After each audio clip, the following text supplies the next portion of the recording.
So each candidate will come up. I'm not going to introduce them. They're going to introduce themselves to give their own 1-minute elevator speech, and then go on to proceed with what their candidacy is all about and what they want to do. And we've talked to the candidates, we've asked them, and some of them were here during the primary forum, and they understood what we're interested in knowing about is what you will do if you're elected, not talk about the other candidate, to tell us what you think they're going to do. We want to know what you're going to do in that 5 minutes. And it went well the last time. We started on time, ended on time. I don't see anybody else coming in from the outside. Camille? You know, I think we should start maybe with the two judges that are in. Where's Lourdes? And Miss Middleton's right here. Okay, you can or cannot be in the room at the same time as the other candidate. You can be in the same room. Okay. Anybody have any objection? If we had 82 names that signed up, we've got probably about 30 people here, 35 people, so we're way under what we expected. And I think that's due to the accident, perhaps. So I'm going to ask you all to stand if you don't mind. We're going to do the Pledge of Allegiance, and we've got lots of flags to pledge to. We got the big flag outside, we got the little flag in here, and there are a lot of flags on the greens outside on the green golf course.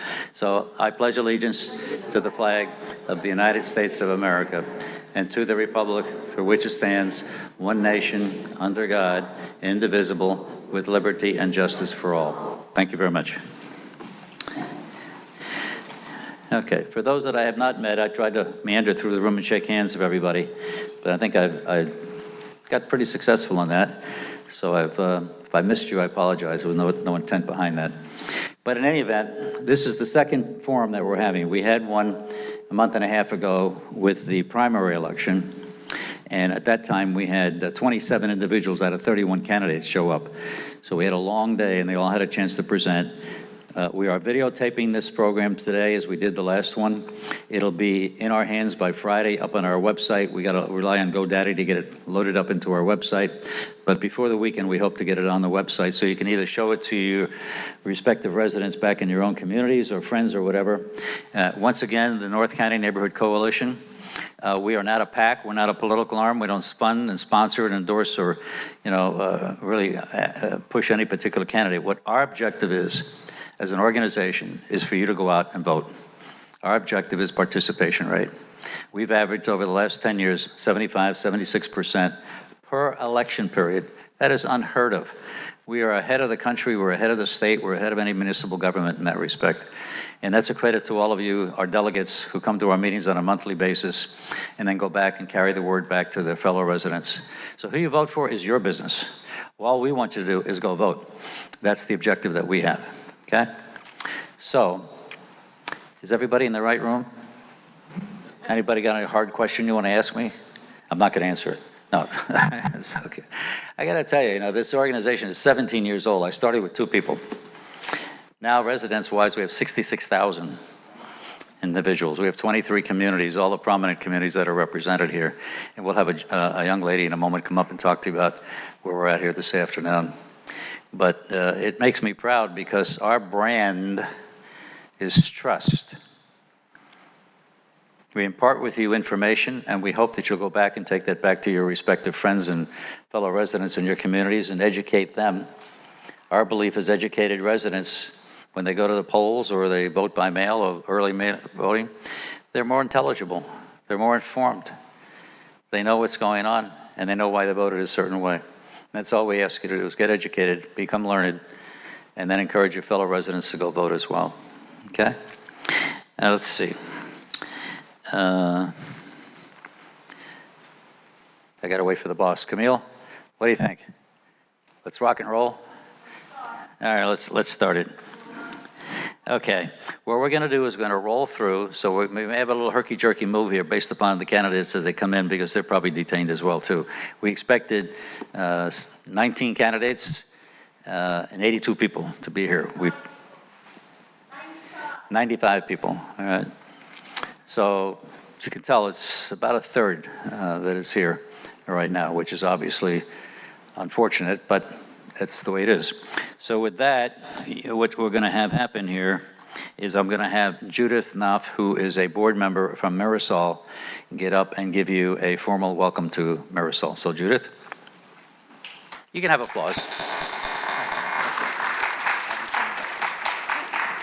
Thank you. And so I just want to welcome you here to Marisol. We are very happy to be hosting the NCNC, and we are looking forward to hearing from all of the candidates.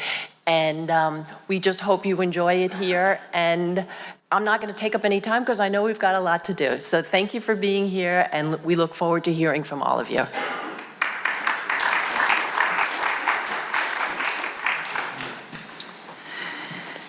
Okay, if you had attended any former forums that we've had, previous forums, we roll right through this.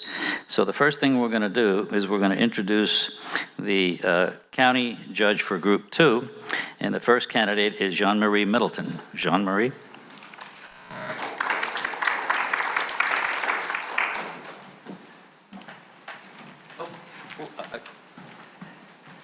I am going to pass around the attendee list. When you just get it, just sign it and just forward it down the aisle if you don't mind. Yep.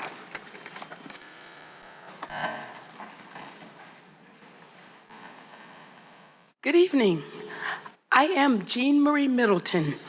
I am the best choice for County Court Judge Group 2, and I need your vote to bring respect, dignity, and an opportunity to be heard back to the citizens of Palm Beach County.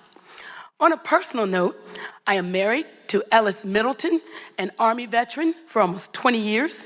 We have one daughter and 4 grandchildren who live with us. I am the daughter of a Navy man who dedicated his career to service. My mother was a 30-year civil service employee for the Veterans Administration.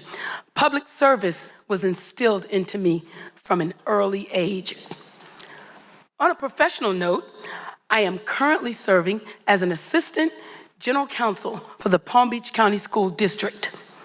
I have 38 years of complex trial experience.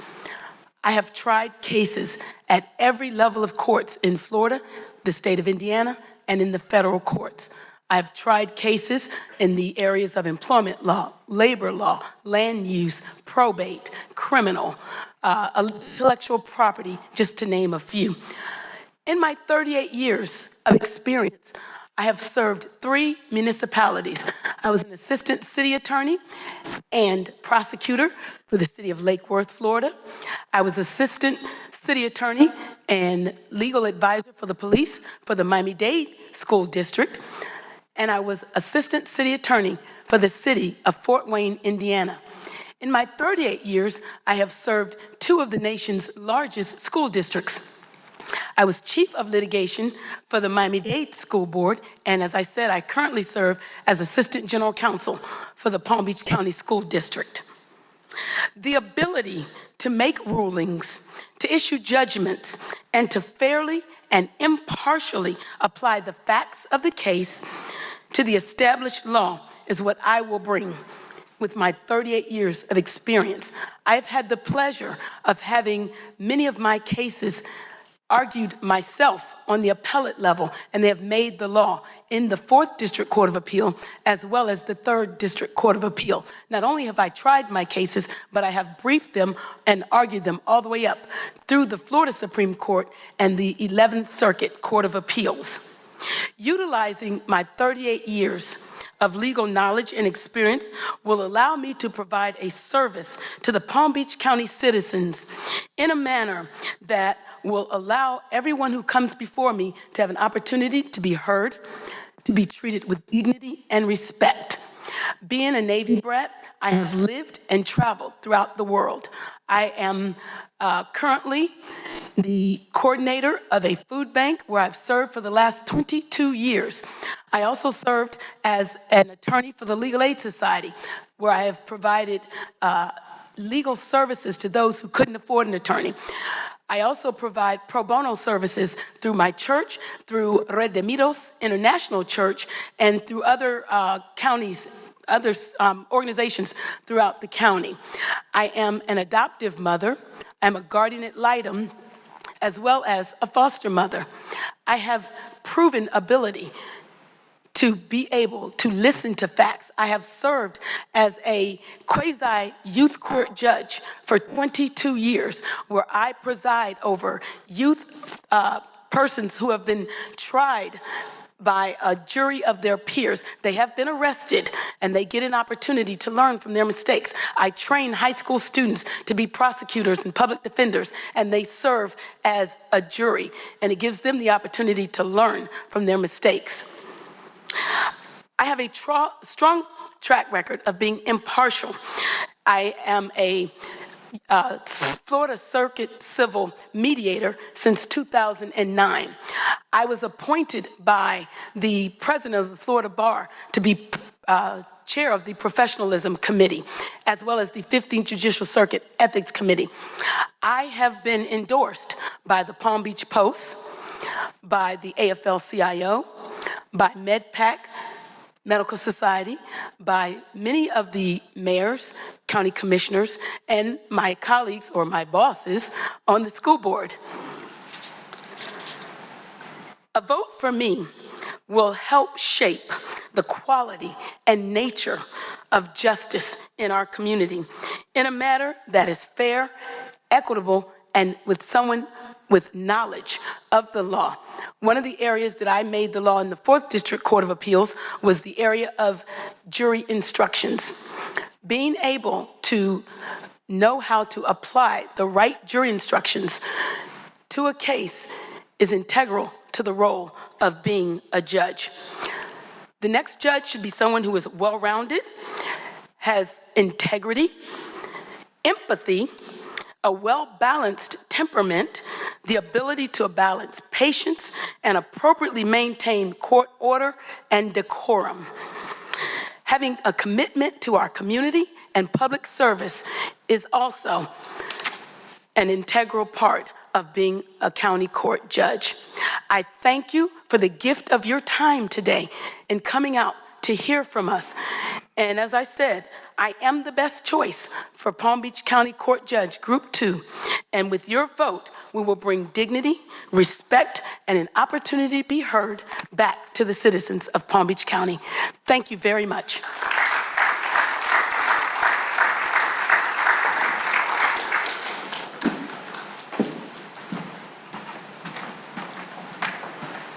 Thank you, Jean-Marie. Appreciate it.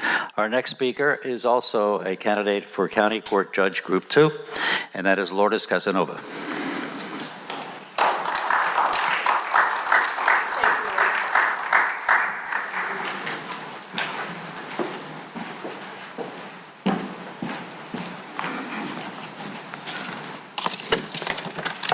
See if I can put this here.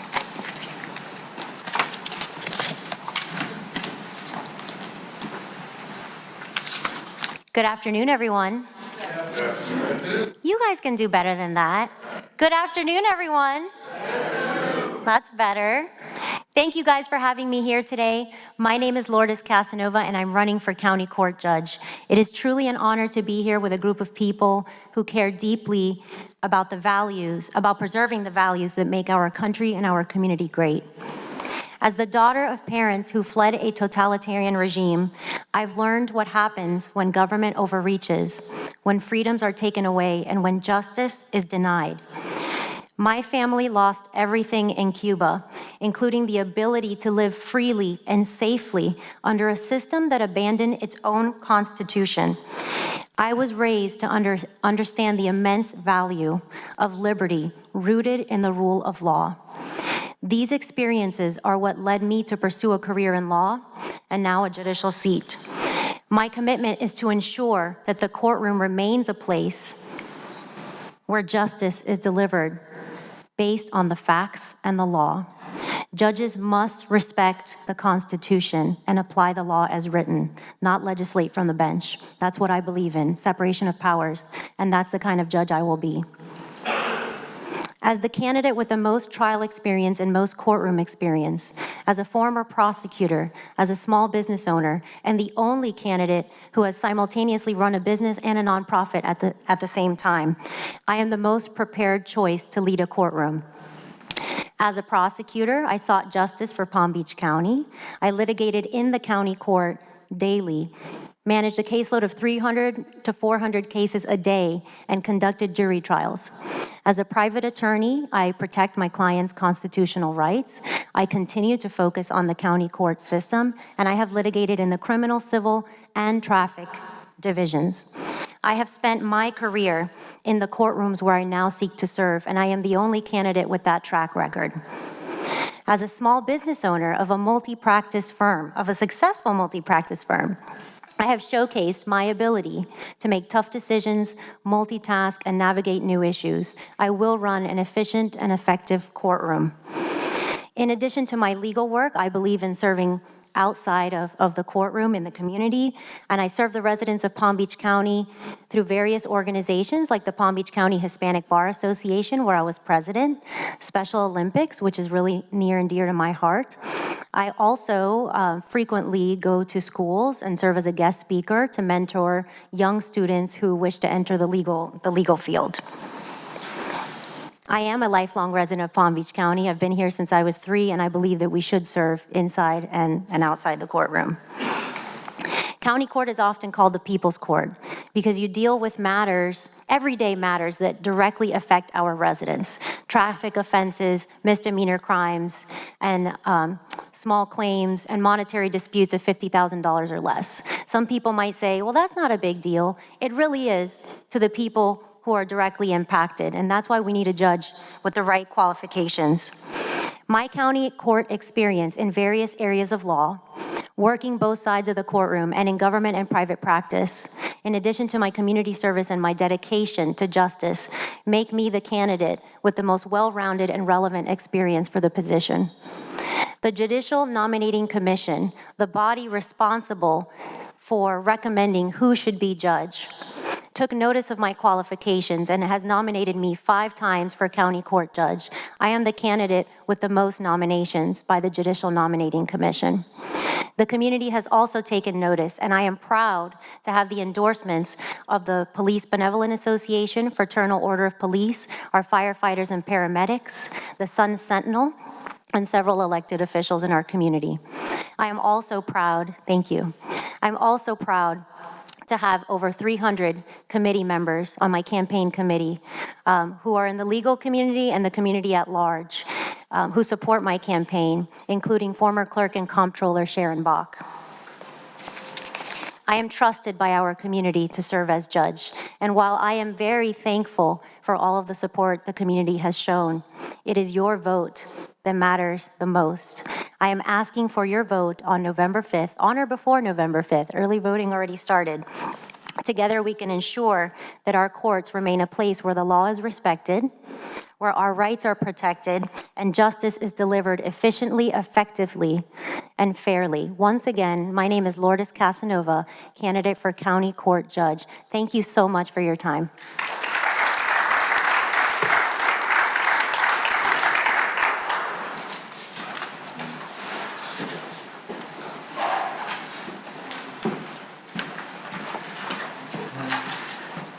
I have a better idea for these elections. Everybody wins.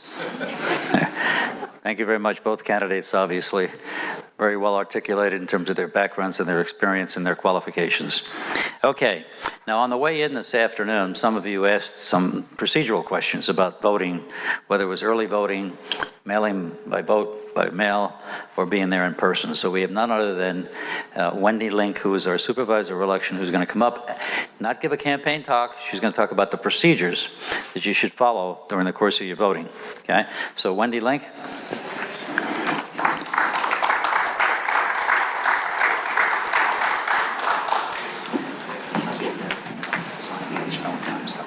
Okay, great. All right, thanks so much for having us here tonight, or today. going to just talk to you a little bit about where we are in the campaign so far today. As you know, there are 3 ways to vote, and so we are focused on all of those.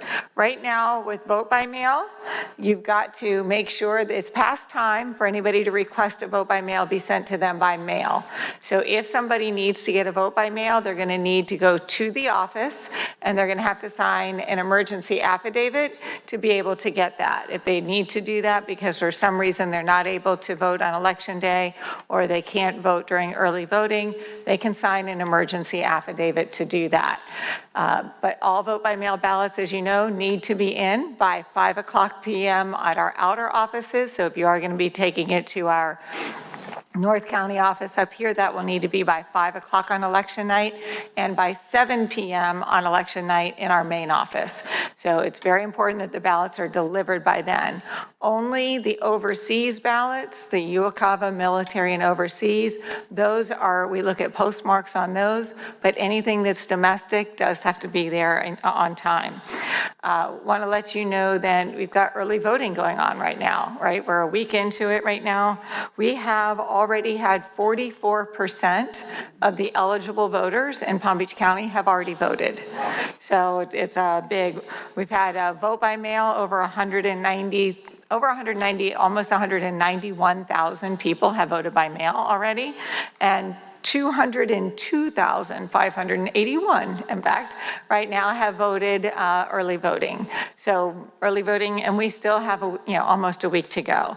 So it's very exciting. Looking just at the sort of the NCNC numbers, your North County areas, FAU, just anything North County, FAU's had over 6,000 people. Gardens has had over 12,000 people vote there. This is just early voting. Jupiter Community Center, 10,600. To Cuesta, one of our newer sites, to try to help take care of some of the early voting rushes we were expecting. We're looking at over 2,300. West Jupiter, almost 4,000. Wells Recreation Center, which is Riviera Beach, is over 4,000. So you can see we've got a lot of activity going on up here. There are lines at some of the locations, and we expected that. With vote by mail down, we're going to have more people voting in person, and that's good. So one of the things that you should know, though, if you haven't voted and you're looking at early voting, 2 things. One is you can make an appointment. And so if you haven't made your appointment, I encourage you to do so. We've had 63,000 people already make an appointment. So it's something that's caught on very well. I think the other thing to know is that for every really busy site, we have a site that's not that busy. So if you're at Gardens and there's got a 2-hour line, Wells Recreation Center is about 12 or 13 minutes south, and that doesn't usually have a line. You can go to FAU Jupiter, 9 minutes north, doesn't really have a line. If you're at Jupiter, you can go to West Jupiter or up to Cuesta. And so there are places that are nearby. So I'd encourage you to check that, the part of our website that lets you look at the wait times. So we do have wait times on there. Encourage you to look at those so that you're not going to be focused or standing in the line. We do have all 26 locations open, 7 a.m. to 7 p.m. And which is, again, with the appointments process, you can go to any of them. We are a paper ballot state. All ballots that are cast in Florida are on paper. You have 2 ways to cast your vote. You can cast it using the traditional oval ballot, or you can cast it using the express vote. During early voting, you'll see express vote is the primary way that most people will vote. It is faster, it keeps those lines moving, and there is some misinformation being spread that it's not a paper ballot. It is a paper ballot. It will print out for you all of your selections. You can review them. There's a barcode on there that ties to that. There's also a barcode on your regular traditional oval ballot. Everything's being fed into a machine, into our tabulator. both use barcodes. It's the same barcode. So just wanted to let you know, don't want anybody to think that they're not voting on a paper ballot when they're using the express vote. But should you choose to use the other method, you just ask for it and you're going to be able to be given that as well. So just want to, the other, other misinformation that's out there right now is that if you put your ballot into a secure ballot intake station, formerly known as a drop box, that it won't count. Right? Definitely not true. The whole point of having the box is so that we can get them and count them. So you can put it in the U.S. Postal Service now. We're a little nervous about, with less than a week, we encourage people to either bring them to one of the offices or one of the 26 early voting sites. You can drop off your vote by mail ballot at any of the 26 early voting sites. Those are collected every day. I know people have heard that in other states, there's, people are putting drop boxes on fire with ballots in them. I can tell you in Florida, it is the law. We have each of those secure ballot intake stations, which is what they're called now. Each one of those is attended by at least one, usually two attendants, and those boxes are emptied every night. And if they're getting full, they're emptied, more than that. They will get them during the day as well. So ballots are not going to just be left overnight for somebody to drop in a bomb or something for people, the fire bombs that are happening in other locations. So we don't have that issue.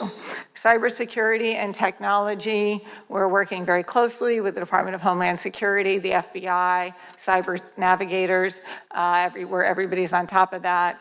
And so, we also do have the 100% audit procedures. So all of our ballots are going to be audited after the election, post-election audits, and we do 100% of those. We've got 5,000 poll workers ready to go. So I think you're going to be well served if you're voting on Election Day. On Election Day, do want to encourage you, make sure you're checking your polling location because polling locations have changed. For some people, if you're in a gated community, they may not have allowed that this time. If you're used to vote near a church or a synagogue, a lot of those are not allowing folks to vote. So please check your polling location to make sure that you're going to the right one. Have your photo and signature ID with you, and we're going to be ready to serve you. So thanks so much. And if you have any questions about the elections administration process, I'll be around and happy to answer them for you afterwards.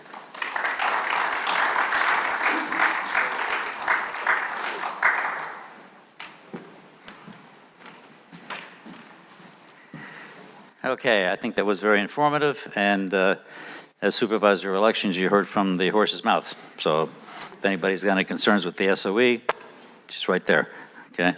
Okay, forgive me a little bit because we are bouncing around based upon the candidates that have come in, so it's a little out of the order that we once had. All right, North Palm Beach County Improvement District, okay? You all know what that is. You pay a non-ad valorem tax to them to maintain your water infrastructure and so forth and a few other items, streets, street lights, fire hydrants, whatever, okay? We have two individuals that are running for those positions. The first one up will be Leonard Hansen.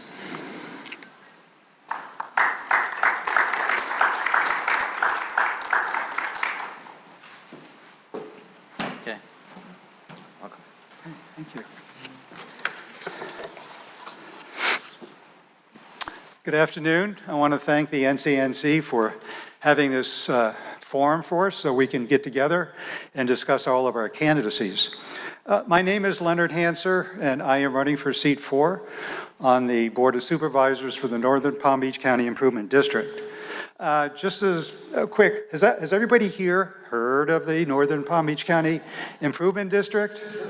Raise, just show of hands. Okay, so it's a pretty well-informed group. Now, of the people who raised their hands, who knows what Northern Palm Beach County Improvement District does? A smaller percentage of those who raise their hands. Well, the Northern actually does 3 essential things. Its probably main function is the control of stormwater, excess stormwater, so we don't have water in our various homes in the neighborhoods in this area. It's also concerned with building and maintaining infrastructure, which is related to stormwater management and other items such as the boardwalk that was reconstructed recently here in Mirasol in the preserve area. That was a function of the Northern Palm Beach County Improvement District. Northern is also concerned with helping to preserve and maintain the natural wildlife and vegetation in the various preserve areas that we have in Northern Palm Beach County.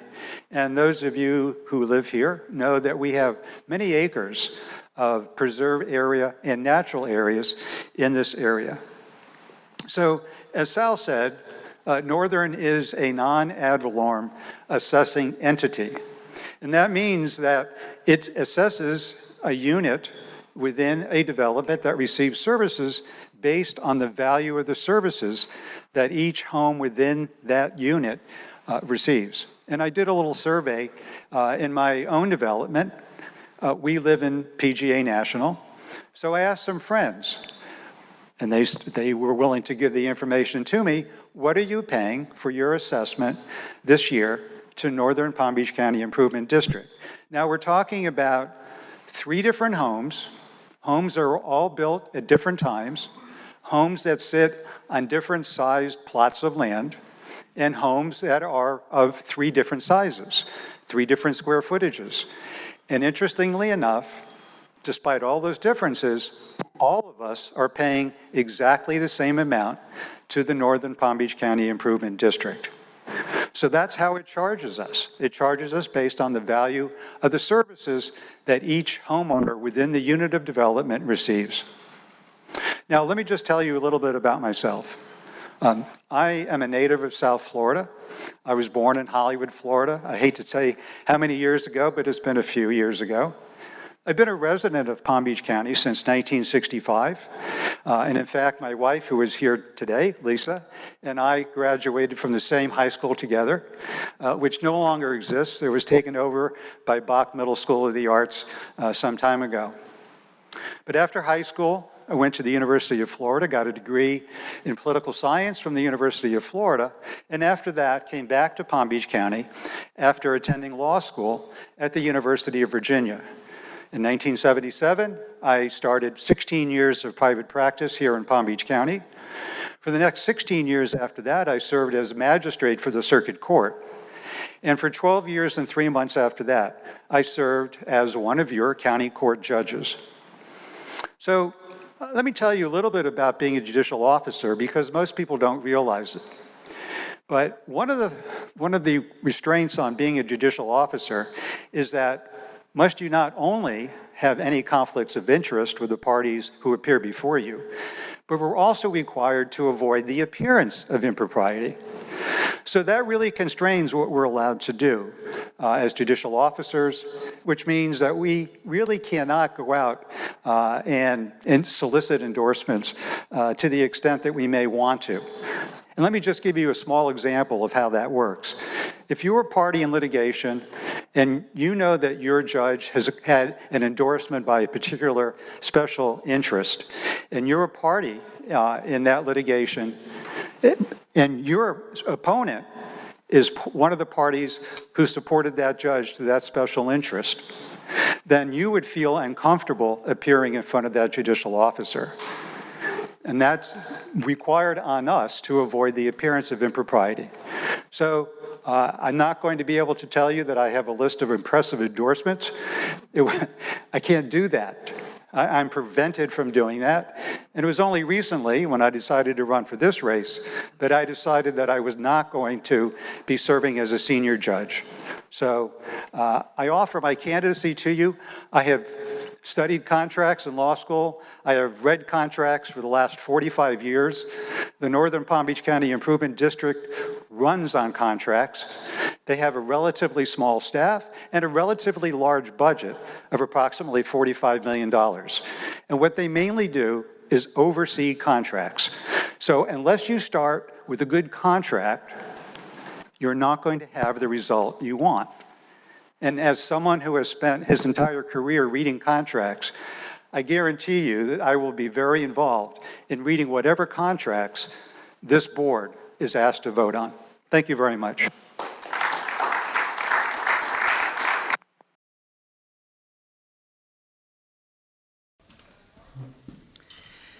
Okay, our next speaker is Ms. Ellen Baker, who is running for the North Palm Beach County Improvement District, District 4, and she is the incumbent from that position.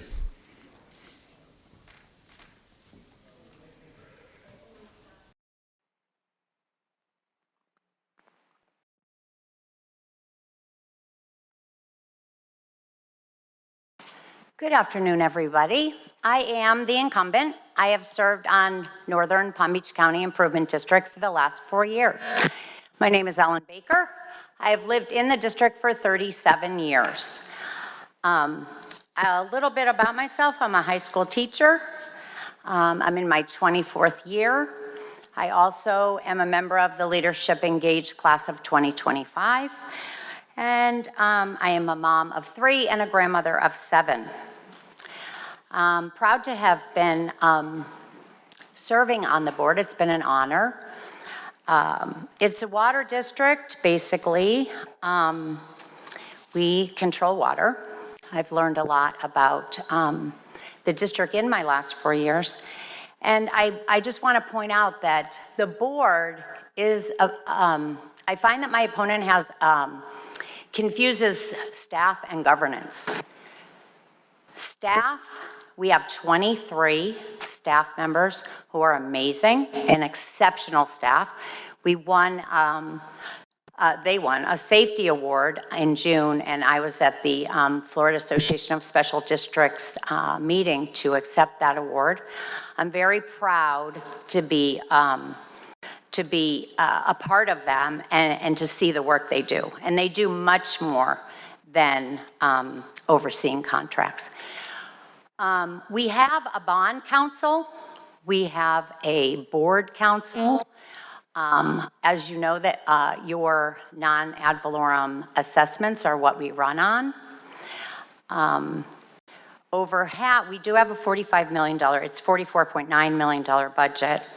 And just so you all know where your money's going, about half is for debt service on the bonds that were taken out to build the infrastructure for the developments we are involved with. We have 53 units of development right now. We just approved a 54th, unit 54, which is gonna be on Southern Boulevard, just east of Arden. Our district runs from Southern, that's our south border. Our west border is the LA Canal, which is just west of Arden. And we go up to the Martin County line, that's our north border. And our east border is alternate A1A. So that's where about half the money goes. The other half is for maintenance of our systems. And that includes pump stations and weirs, and we just replaced a pipe off of Vista Drive. It's been an impressive 4 years for me to see what we're doing. We did Alton. We did, that's our Alton and Arden, our newest. And we have just turned over most of the roads in Alton to the municipality, because that's what we do. After we have finished it, the only roads that we own in Alton are the neighborhood roads, but we also have a park there. And if any of you use that park, you may know that we lost the shade sails in a storm. They've been down for some time. I'm very active. I've toured the district several times. I go and look at projects. I'm the chair of the Engineering Review Committee, and my first project was a weir in Juneau Isle, right off of Ellis and Wilson. And I pretty much babysat that, visited it often. So the sails at Alton, if any of you use it, or your grandkids, or your neighbors, the shade sails, which were the footings of the poles that were holding them, failed. So we had an insurance claim, very proud of the staff. Yikes, okay. I only have 1 minute, so I need to tell you something very, very important and very upsetting. My opponent signed an affidavit that he was not gonna collect any money. He was not going to campaign, and that was what he signed, an affidavit. He also signed an oath of that he would abide by Chapter 106 of the Florida statutes. He has a website with a donate button. He has yard signs. He has not filed one finance report. I have spoken to counsel. I have spoken to political consultants, and unfortunately, I'm going to have to file something against him. Vote for me. I'm experienced. I am ethical, and I've sat on the board for 4 years, and I'm proud of the service that we provide you, and I hope I've earned your vote. Thank you.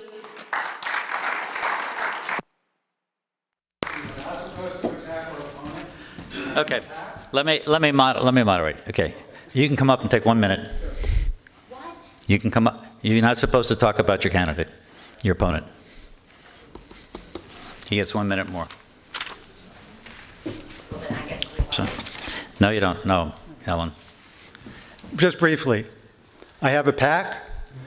I was going to do this essentially when I first started as a word-of-mouth campaign. When I realized that that was not going to work because my opponent would not let it, and this had to become more expensive, I established a PAC, which is the only entity that collects any money on my behalf and spends any money on my behalf. Thank you. Okay, got to stand by our principles. Okay. All right, going a little fluid here. Okay, our next candidate running for Palm Beach County Sheriff is Michael Gauger.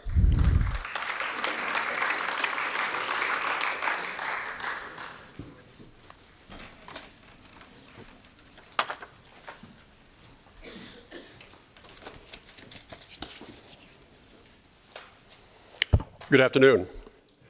Michael Gauger, a resident of Palm Beach County since January of 1969 when I moved here from Illinois in the middle of a snowstorm. Never looked back. I joined the Sheriff's Office in 1970 as a part-time narcotics investigator, full-time in January 1971. I worked for 6 sheriffs. Survived 6 political sheriffs. Started with Bill Heitman, Dick Willey, Charlie McCutcheon, Bob Newman, Ed Bielik, Sheriff Rick Bradshaw. I was promoted by every one of those sheriffs. Sheriff Willey, who served 18 years, has endorsed me, along with the Palm Beach Post, the Sun Sentinel, the Fraternal Order of Police, and many others. My experience is vast. I served in just about every position at the Sheriff's Office.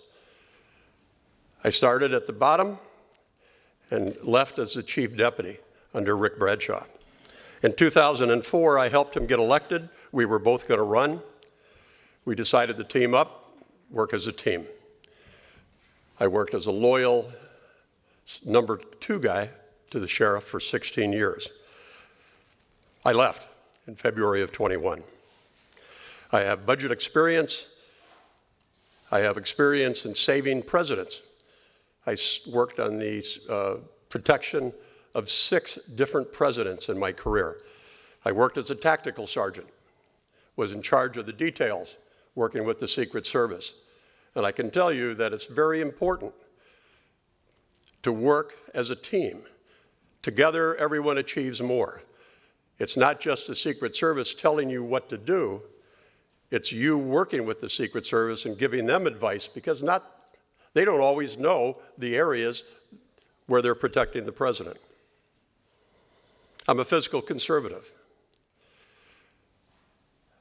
I've saved money at the Sheriff's Office by examining expenditures. I'm transparent. Always transparent, as a little different than some things I see. I don't hide things out in internal affairs. I think when officers do something wrong, they need to be held accountable. There's a thing called the Policeman's Bill of Rights.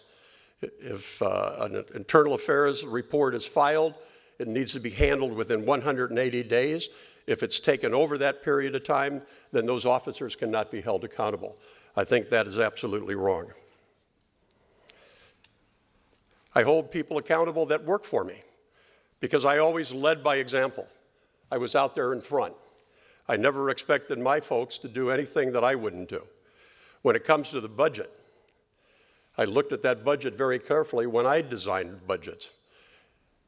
You know, I was a captain of South County. They were building 36,000 new homes in a year. That takes a lot of work to budget and plan for the addition of extra men and manpower. While I was there, we planned and developed 3 additional locations to service the public. We had under Sheriff Willie, we built the drug farm, a recovery program that was recognized across the nation and highly recognized, 80% success rate. Sheriff Newman opened up the drug farm, or the Eagle Academy, a program for kids 12 to 15, turned those kids' lives around. Those programs are gone. We had 4 boxing programs in the worst neighborhoods. Working with Sheriff Willie, we brought community policing to the sheriff's office. Community policing is so important, folks. That's when you go into neighborhoods and you build partnerships and you solve problems together. When we did that, the county joins forces with us, and they developed a program called County-Wide Community Revitalization Team. From that, they turned those neighborhoods around. They brought in street lighting, sidewalks. They had no neighborhood parks in those programs. I went to the county commission and fought for the very first park. It was so successful in those neighborhoods, we now have 30 neighborhood parks. I'm a crime fighter. I have awards for crime fighting. I have awards for cleaning up neighborhoods. I have awards from the federal government all the way down to the local government. I've worked with county commissioners. I build partnerships, and that's what I will do as your sheriff. I will bring that budget under control. It doesn't have to be $1 billion. Thank you.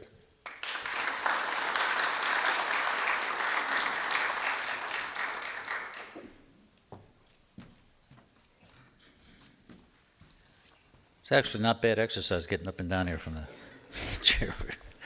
Okay, our next individual that is going to present, we've heard from the Supervisor of Elections on procedural issues, but now we're going to talk to you as candidates. And the first one over here we have is Mr. Jeff Bongiorno.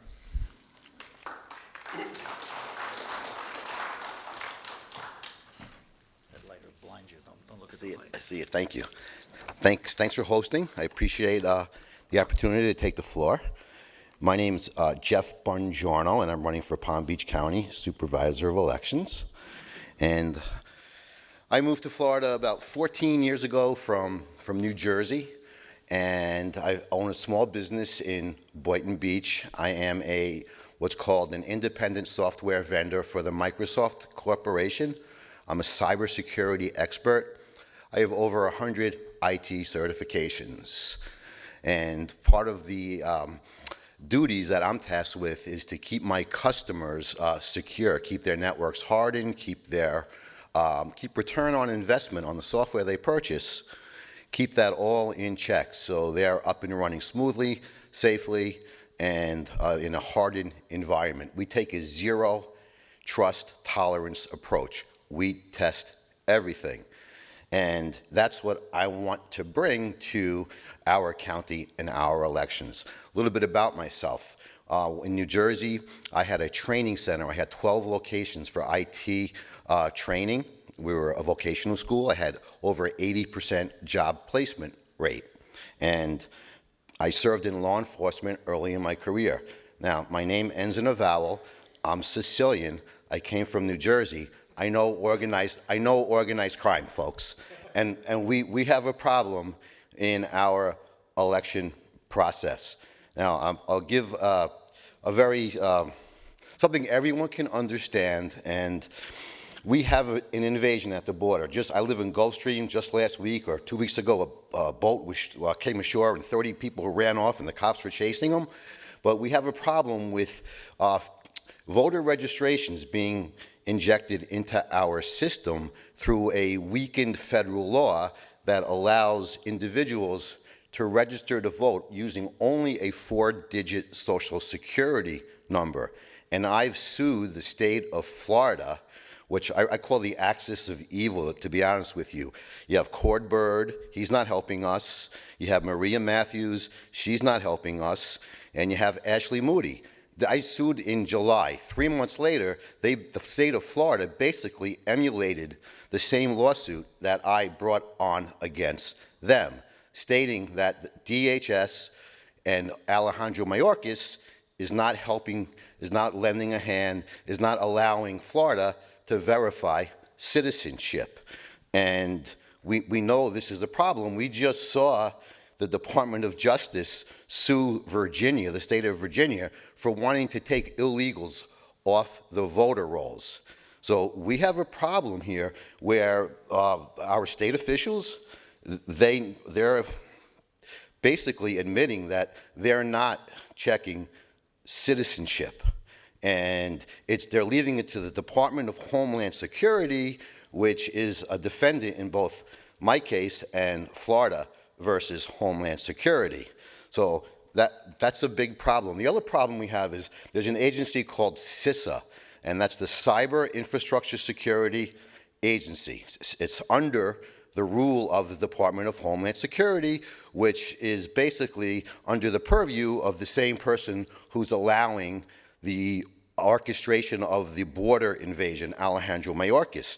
And our local officials, all 67 counties, they leave security up to CISA. So this is a big problem. We actually pinpointed over 16,000 vote-by-mail ballots that were sent out to registered voters who had no actual indication of being citizens. There's 2 fields, and they both were no. So we're investigating this. Today, I submitted a subpoena. I have an open claim.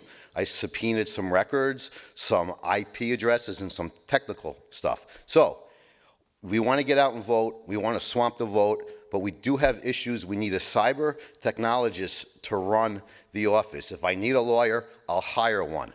My name's Jeff Bongiorno, and I'm running for Palm Beach County Supervisor of Elections. And you have a question?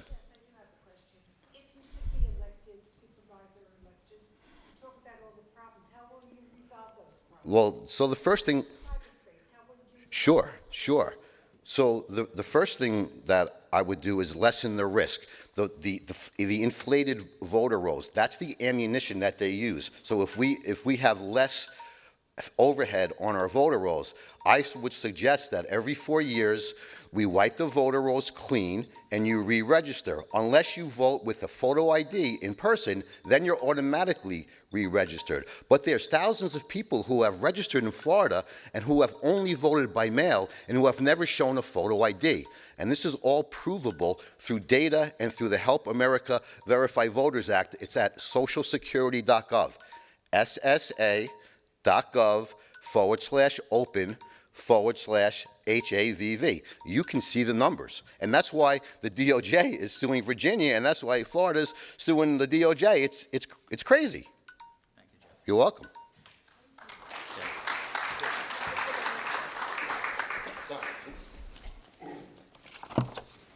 Thanks, Jeff. Okay, our next candidate running for Supervisor of Elections office is Wendy Link.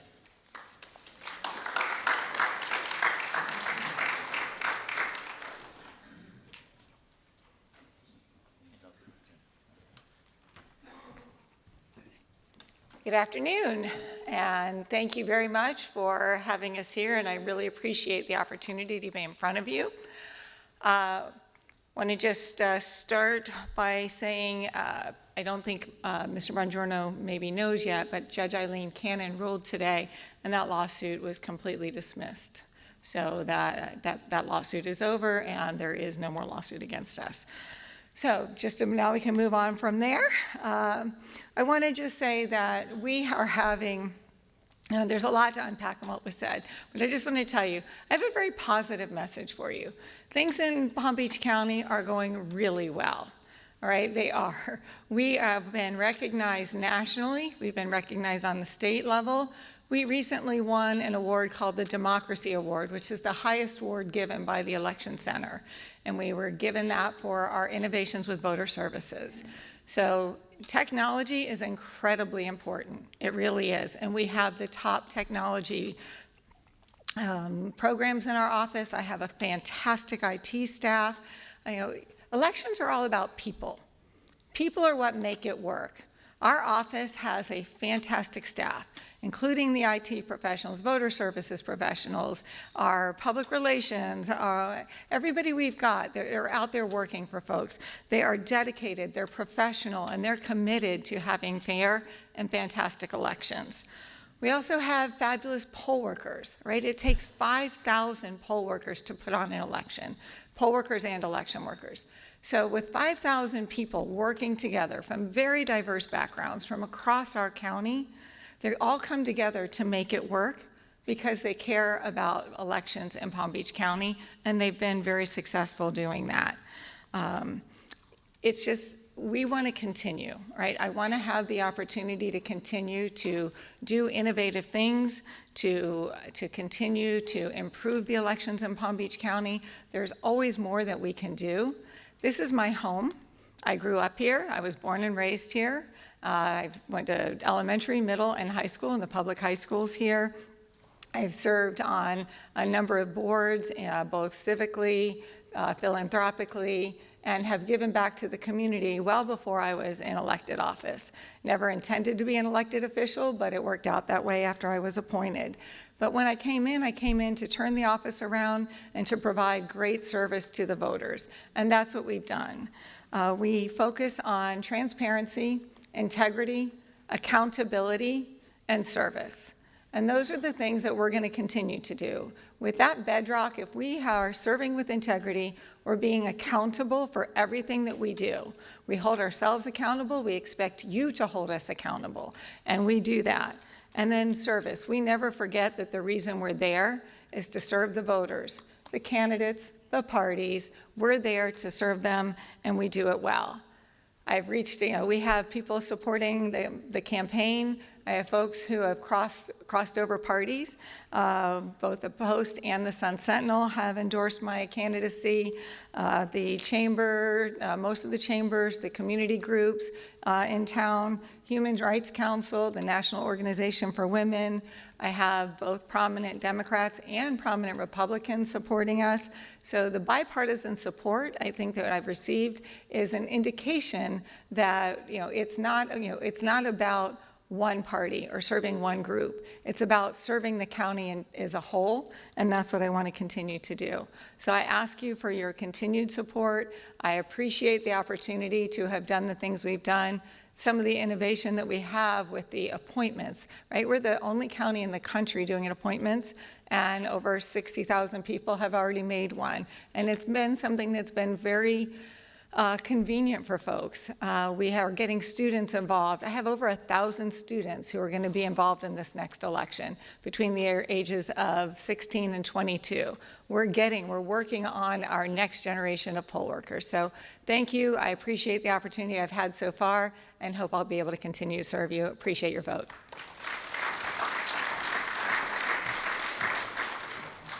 We get 1 minute rebuttal. She said my name. I did not. She did so. You opened up saying my name. You're lying as usual. She said Buongiorno's case was dismissed. Let me tell him blah, blah, blah. All right. Thank you. 1 minute. Yep. On October 14th, I sent an email to Ms. Link, Cord Bird, and I CC'd many other folks in the community that there was a malicious file discovered on VR Systems, who is a contractor who does our election night reporting, who has infamously gone down in like 4 out of the 6 elections. And on the 21st, the first day of early voting, mysteriously, VR Systems went down again. And I do have a copy of the email. I also have a video of a sworn statement of a person who had a vote flipped on the express vote machine. Has 3 so far, 3 people from being at the polls. So we have cyber problems. They use outdated technology. They're not even EAC certified, because they insert modems and network cards. So we have issues, and I'm the guy, Jeff Buongiorno. Question? Thank you, Jeff. I think we have a question. Nope, that's it. Thank you. I'll see you. Okay. Bear with me, we're going real-time changing here. Okay, our next speaker, our next candidate is Roderick Clark, who's running for Port of Palm Beach, Group 3.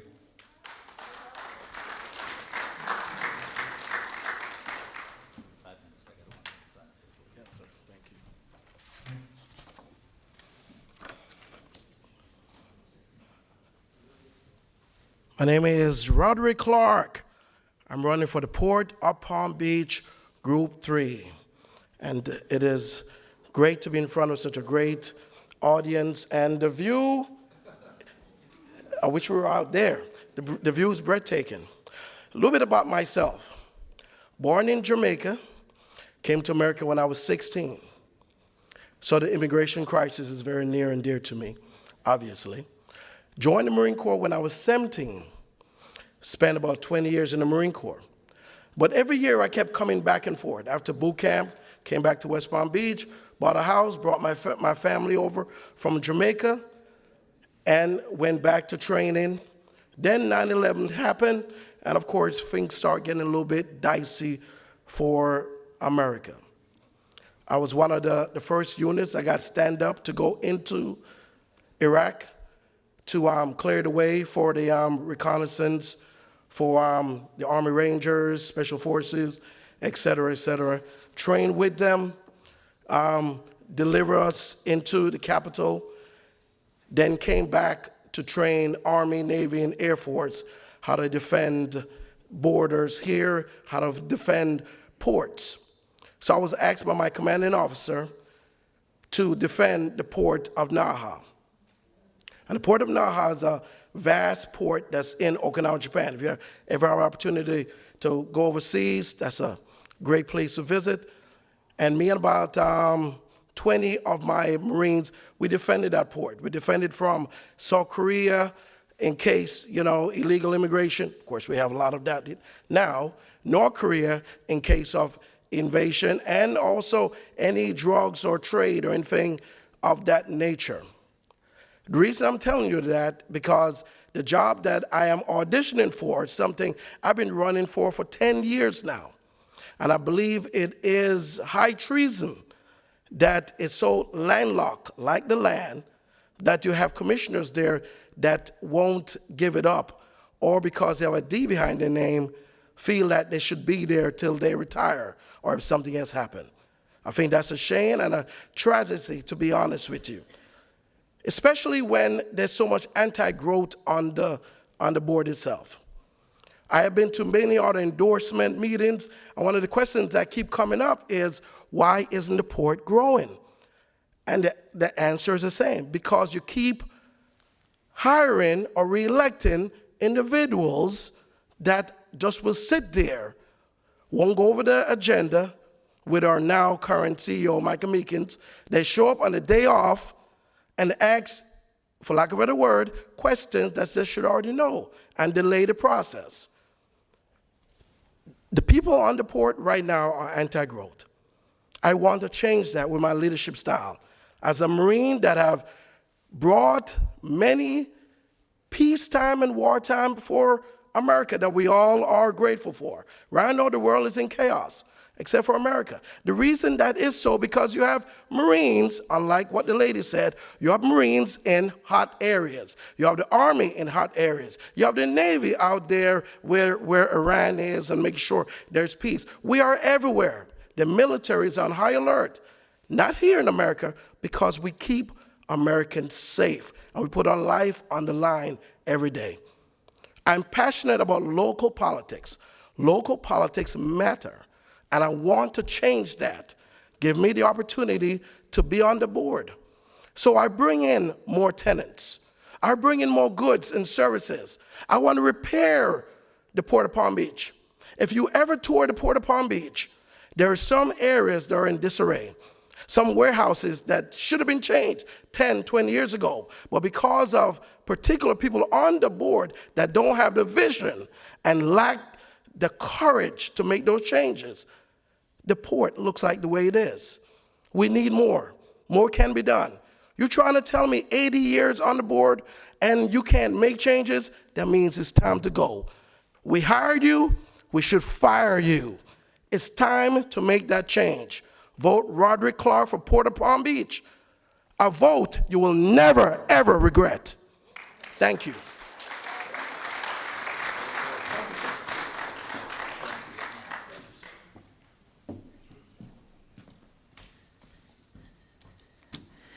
I always salute a fellow veteran.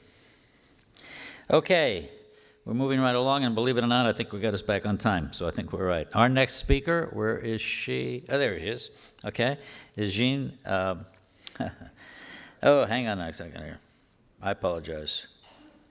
I got Jean Enright. Here we go. She's running also for Palm Beach Group 3, the Port of Palm Beach Group 3. Whoops. Well, that's not too bad.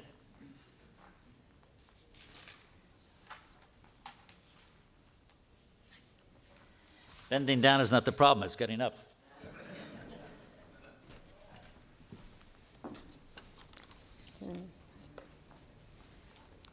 Good afternoon. Thank you for allowing me to be here to speak and to discuss the Port of Palm Beach. I'm Jean Enright, and I'm honored to serve you as your Port Commissioner. I have been a resident of Palm Beach County, oh gosh, since first grade. I went to SD Spady Elementary School, then I went to college. I received my Bachelor's of Science degree from Tuskegee University, my Master's from Howard University, and my PhD from the Catholic University of America. I'm a widow. My husband was William Francis Enright Jr. He had 2 children. They're adults now. And I'm a grandma. I have 2 grandbabies. I'm running for re-election because I would like to continue to see the Port of Palm Beach grow. I bring to the board years of experience as a Port Commissioner in addition to my community involvement. I'm a lifetime member of Girl Scout USA, and I've served on the board. In addition, I've been a teacher, a college instructor, a college administrator, and for years and years and years, I worked on various boards in Palm Beach County. I worked on the MLK, Martin Luther King Committee.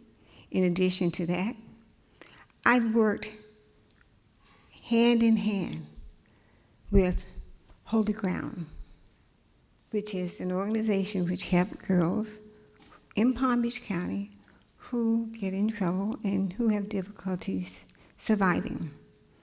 As your Port Commissioner, I would like to continue my years to ensure that the port continues to be fiscally sound. I bring integrity, honesty, in addition, professionalism, and my years of experience. Why should you vote for Jean Enright? Because you know that I'm in your community. I'm involved, and I've been involved for 38 years. I've lived in the same house. I raised my kids, and I love the port, and I would like to see us continue to survive. The port, many of you might not know, but we work closely with Homeland Security, and for years, I've ensured that we've written grants to make sure to keep our communities safe. For example, a lot of the cameras you see when you're traveling, the Port of Palm Beach has written grants for them in our community. In addition to that, the spot shooters, that when a gun goes off, we can tell you little where the gun was shot from. And that's because of the grants that we have written and that I have made sure that we work hand in hand with Homeland Security. I would like to continue to keep us safe. Another example is a couple of years ago, we made sure that we protected our borders. Through our Homeland Security grants, we were able to purchase a speedboat for the Sheriff Department to ensure that we protect our borders. I would like to continue those grants, in addition to serve you and to work in my community for the Port of Palm Beach. So when you look at your ballot, I'm hoping that you consider someone with the experience, the knowledge, the community, the background to serve you, to continue to serve you. And I would love to have your vote. I've been endorsed by the Palm Beach County Police Benevolence Association, the AFL-CIO, the Palm Beach Post, the Human Rights Council, and also NorthPAC. But the most important vote is the vote from the community and from the voters. So when you see your ballot, go down, I'm the second on your ballot, and vote for Jean L. Enright. I appreciate your vote, your support, and also thank you for the couple of minutes that I was given to speak. Thank you.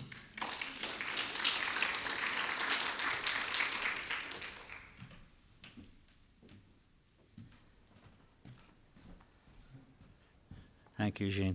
Appreciate it. Okay. Are we okay, or do you need a break?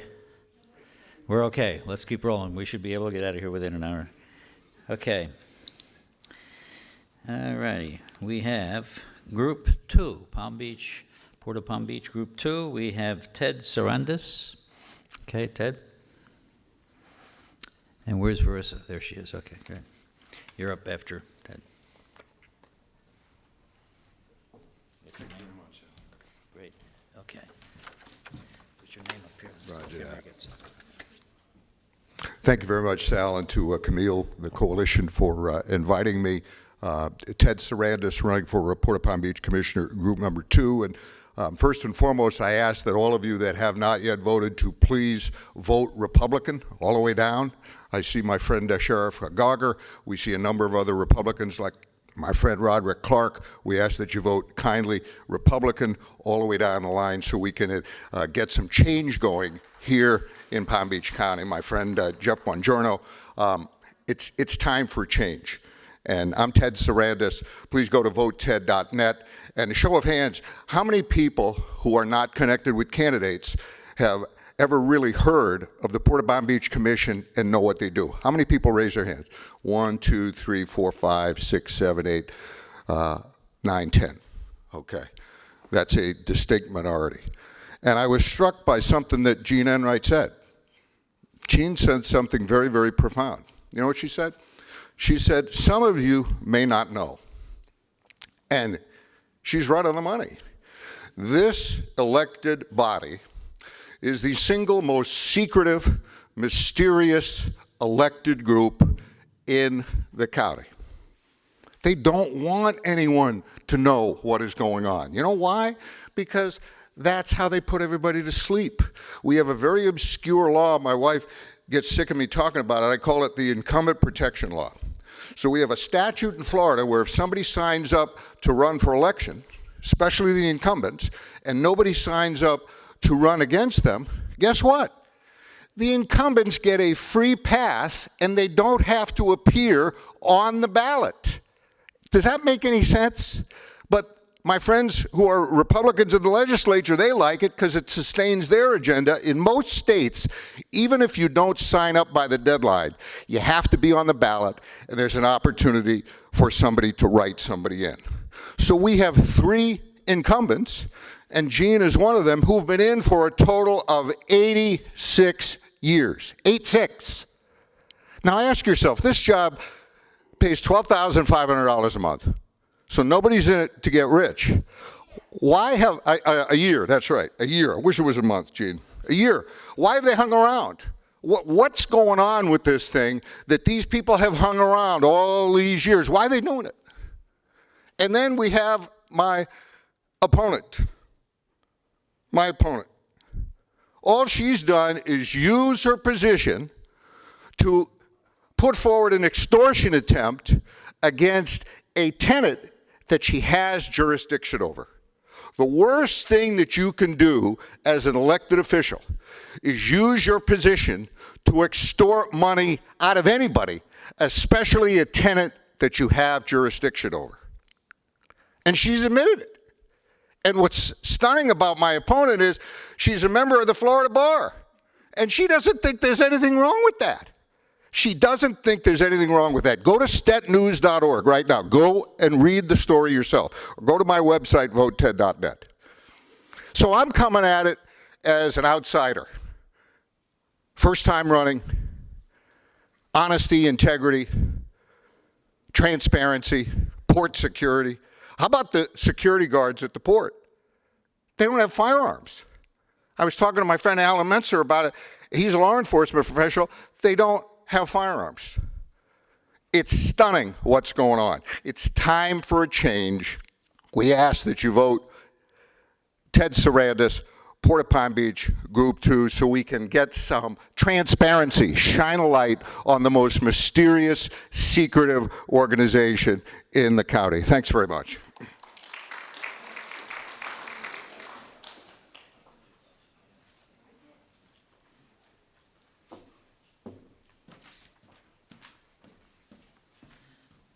In the interest of transparency, instead of 5 minutes, our next speaker will get 6 minutes.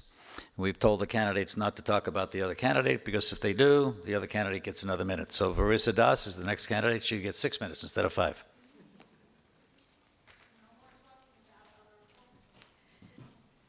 Hello, everyone. My name is Varisa Das. Yeah, I was definitely not anticipating that, but thank you for the extra minutes. First of all, I want to say there's absolutely no extortion attempt. That's just bizarre. I am a member of the Florida Bar, and I actually want to caution my opponent. It is actually, I'm a former prosecutor. It is the unauthorized practice of law, which is a misdemeanor, to accuse someone of a crime. It's truly just very bizarre. Anyways, and everyone is entitled to attend our meetings. They are public. Our agenda is public. There's been so many bizarre accusations, and I think it comes from a lack of competence and actually taking the time to research what we do at the port. There's been accusations about, the port not conducting, not having forensic audits. We have an audit every year. In fact, I actually served on the port audit budget committee before I served. So I took the time to learn about our finances and our budget, and everyone is invited to apply for those committee positions as well. I think I'm the only person who has ever served in this office who actually took the time to serve on 2 committees prior to running for this office. There's also been accusations of, you can't just make up accusations against someone and then repeat them like they're the gospel. That is defamation, and I am a lawyer. Okay, thank you. So one of the most common questions that I get asked is, my name is Commissioner Varisa Das. I was appointed to serve on the port about 1.5 years ago, and the reason that the majority of the commission at that time appointed me was because I served on those port audit budget. I served on 2 committees, and I also took the time to attend all of our meetings and learn what we were doing. So the other commissioners had full faith that I could hit the ground running, and that's exactly what we have done since I have been at the port. Under my leadership, the port operated at a historic $3 million profit last year. This year, we're about to close at a historic $6 million net profit. Now, why does this matter? It matters because we are the only government entity in Palm Beach County that pays for itself. We don't charge you any taxes, but that requires that we have commissioners like me that understand what our top economic contributors are, how to generate the revenue so that we can continue to pay for ourselves. Because the price of not doing so is potentially having to levy taxes. So it is a costly price for a lack of competence and not taking the time to learn what you're doing prior to serving in this position. A little bit about me. I'm a partner at a law firm. I went to Stetson for law school. I'm on the business development board, and I actually just got promoted to their economic leadership committee. I also am on the county planning commission, and I've been residing here and serving on the port for the past 2 years. Now, I want to talk a little bit about the future of the port. The reason that we've had all of this success, because Roderick is right, in part, the port has been stagnant for decades. For for the past couple decades, the port only made $1 million a year. And since I've been there, we made $3 million, now we're making $6 million. A big part of that is because of our executive director, Mike Meekins, who we need to keep. When someone's doing a great job, when they've made you the most amount of money that you've ever made and expanded in ways you didn't even think was possible, you need to continue on that path. And we need commissioners that want to keep Mike Meekins. I'm one of them. I know Roderick is also one of them. And that matters for the port's future. I want to talk to you about what that future is. We should have been a cruise port, okay? We're the closest port to the Caribbean. Now, skeptics are gonna say, oh, we can't fit in large cruise vessels, and they're right about that. We're never going to be able to fit in those 1,000-foot vessels, but we can fit in 855 feet vessels and smaller, and a lot of those luxury vessels are only 600 feet. We can accommodate those. We can become a luxury cruise port if we wanted to move in that direction. And that is the direction I want us to move in. We've also had individuals approach us who are developers who are interested in public-private partnerships to potentially construct a hotel at the port. Now, skeptics about that are gonna say, oh, there's security concerns. Now, that can be overcome. I mean, think about airports. Airports have restaurants and shops, and then they just have a separate TSA screening area, and then individuals who are going to board the vessels, they go through the screening area. There are ways to accommodate this. We also have Homeland Security, we have Coast Guard, we have the Riviera Police Department.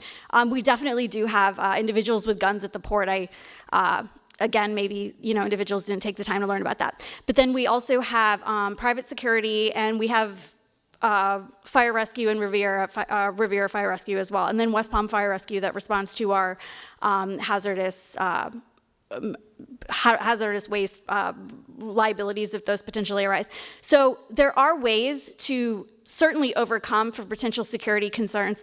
I mean, airports all the time have restaurants and shopping areas, and then you just go through TSA. So this is the direction that I want our port to move in. I'm endorsed by the Palm Beach Post, the County Fire, West Palm Fire, the Fraternal Order of Police, Economic Council, BizPAC, NorthPAC, Palm Beach Gardens Fire, and the Hispanic Vote. What's important to me is every single one of these endorsements is nonpartisan.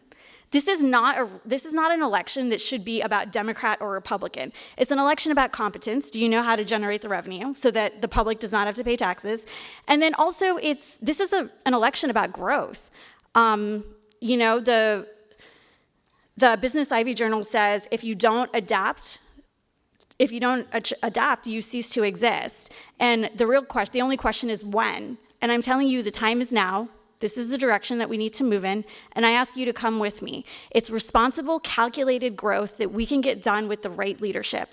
And I ask for your vote. My name is Varissa Das. Thank you. Here you go.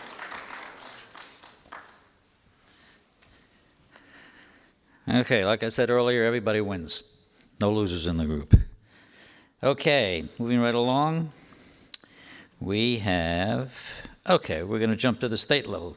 State Representative candidate for District 94, Meg Weinberger. I encourage all the candidates not to talk about their opponents because we'll be here forever.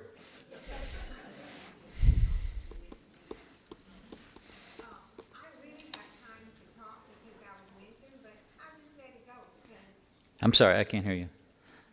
My name was mentioned, but it's okay because I'm bigger than that. So I don't need to. Put your name. Come here. Okie dokie. It's all yours, Meg. Good afternoon, ladies and gentlemen. Thank you for having me. Well, I have to reflect on this journey running for House District 94. Definitely something I never imagined myself doing. I've been very involved in our community for many, many years as an animal advocate, a foster mom.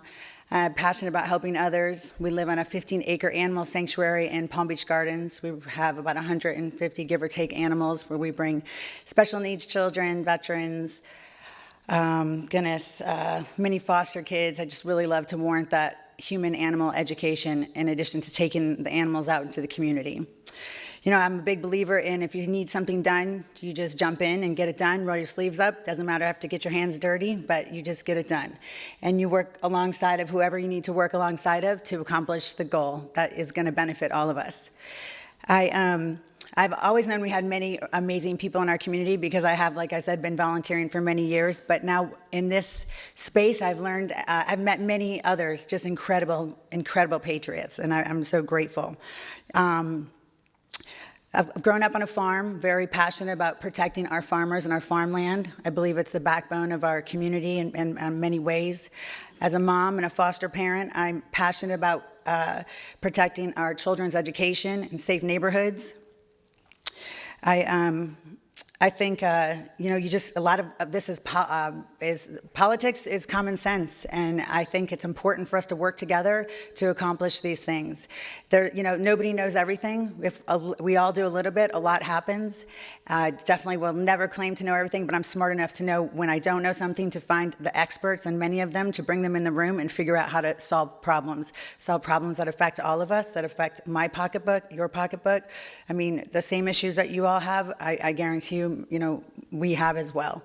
So I have really enjoyed this. Many of you I've gotten to know well, and I'm so grateful, and I look forward to working with many of you in the State House and representing you. And I wanted you to know that once I'm there to represent you. I work for all of you, and that is my goal, is to make sure that whatever I do there, we feel it here for positively. So make sure that you, my number is always, it's out there, and I hope to hear from you all, and I thank you so much for this opportunity, and God bless you all.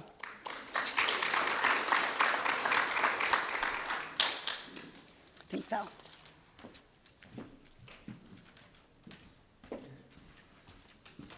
Okay, our next candidate for State Representative, District 94, is Rochelle Litt. She comes.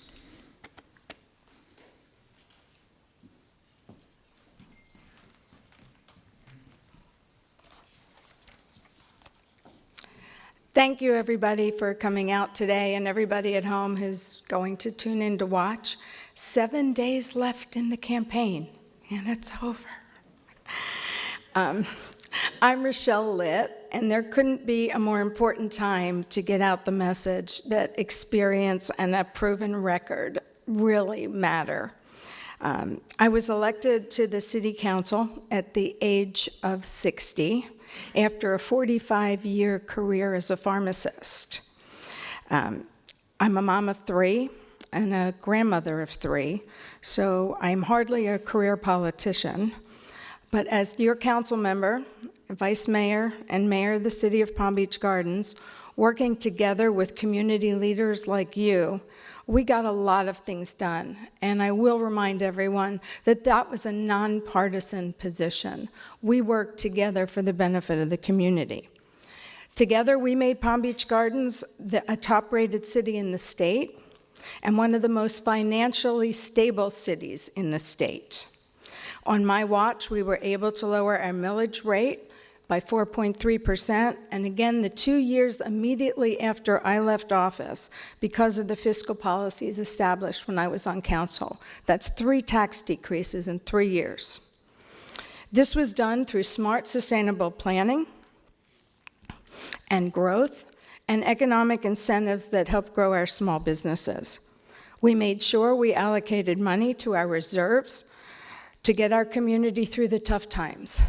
During COVID, we gave over $450,000 in grant money to our small businesses so they could pay their employees and keep their families afloat. We also provided rent and mortgage assistance to our residents. These are the things you do when you serve. We established the first workforce housing program in the county, and we have over 450 workforce units that are about to come online. We established the first mobility plan, too, a plan to provide alternate transportation modalities other than widening a road like North Lake to 8 lanes, and we got traffic lights when the county said no. We also established a downtown area to keep density and intensity confined to an urban core and hopefully incentivize rail to come into Palm Beach Gardens. So I'm certainly proud of all that we've accomplished together and proud to call Palm Beach County home. But there are important issues that we are facing that cannot be solved locally or at the county level, and they involve insurance, workforce, housing, and healthcare. My experience and knowledge on how to work for these issues, is vitally important. Insurance reform is drastically needed, both property insurance and auto insurance. We are the most expensive in the nation. Senator Berman brought a bill before the Senate last session calling for an independent insurance task force.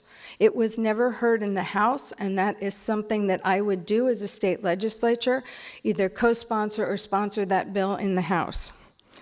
We also need to make sure that if an insurance company makes their money on auto insurance policies, which is where they do make their money, that they have to cover property insurance in Florida.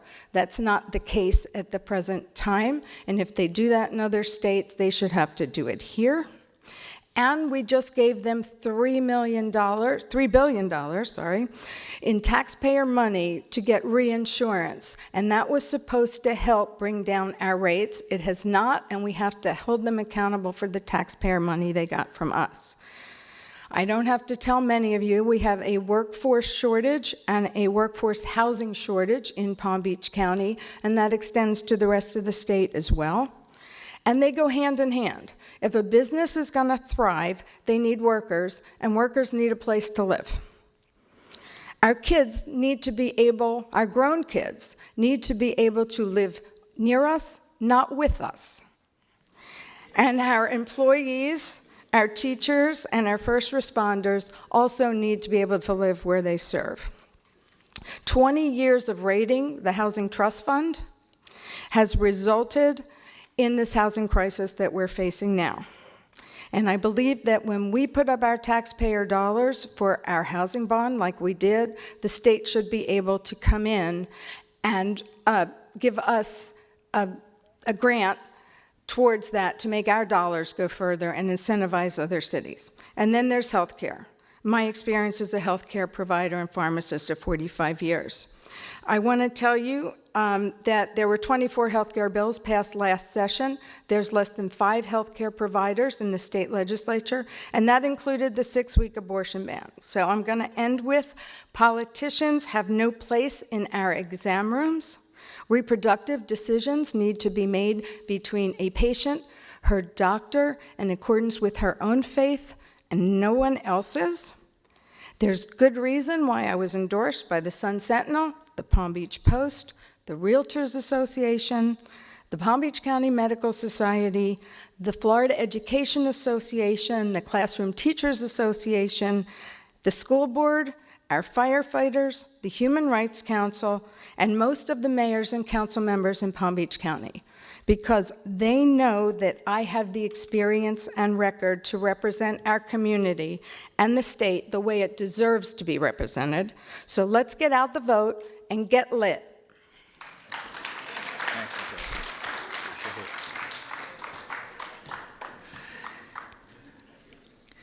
We're right on time, in case you're wondering. Somehow it magically comes back when I try to manage the time on the schedule. Okay, we have no more than 5 candidates left to speak, and 4 of them are here, so I don't know if the 5th one is going to arrive here shortly or not. Okay, we're going to switch gears a little bit and go out of the legislative branch and out of the district for controlling our water and so forth, and we're going to go into the school system. So our first speaker from the District 1 School Board is Paige Lewis.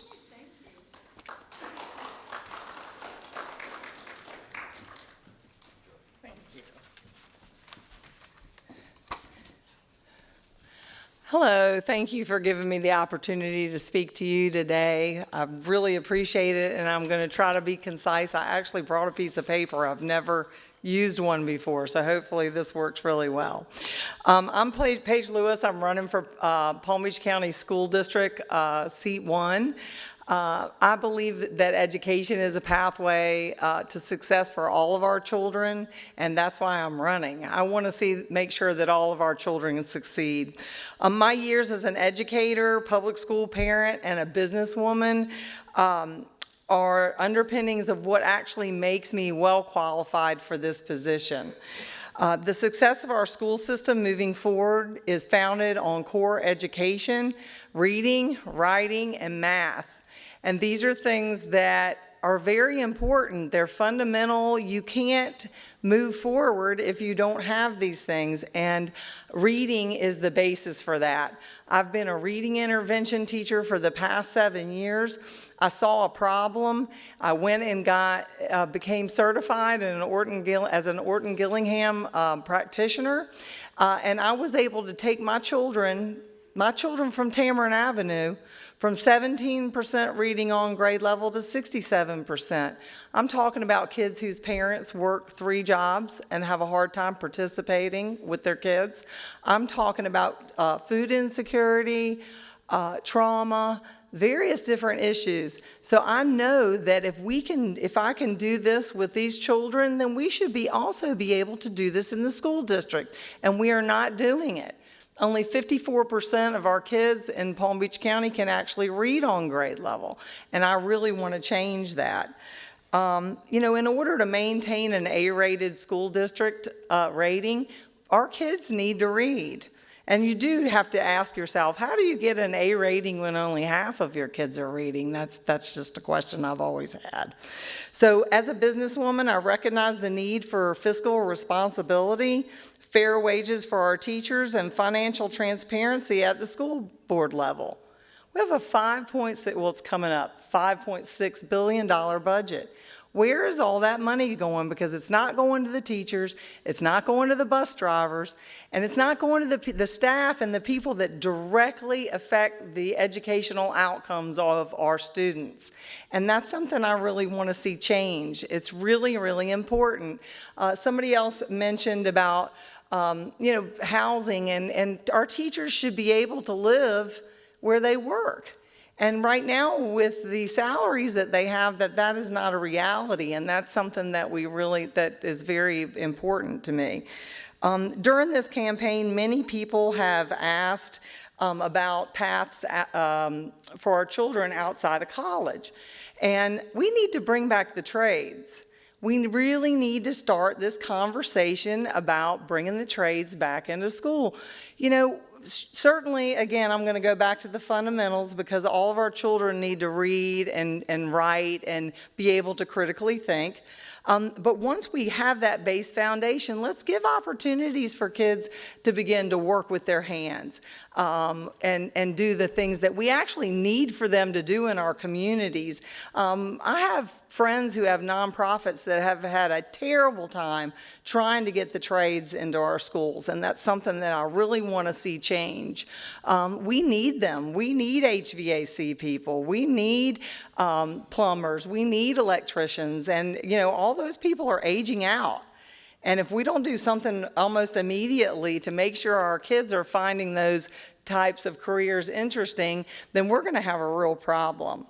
So if I'm elected, I vow to keep kids first.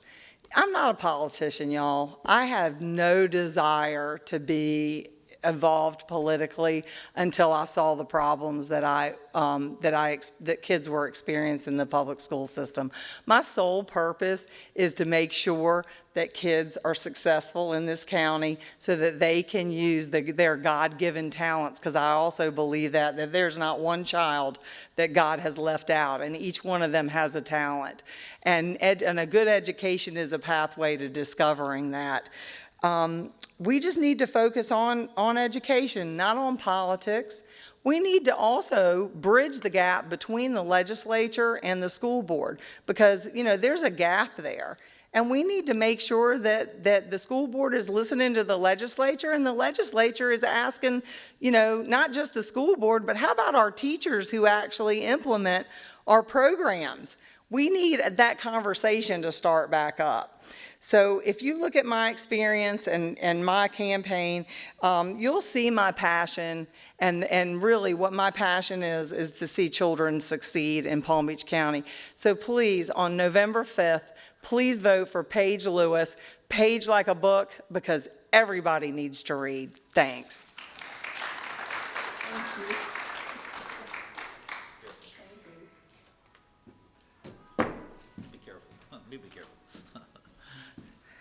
Okay, our next speaker for School Board District 1 is Matthew Lane.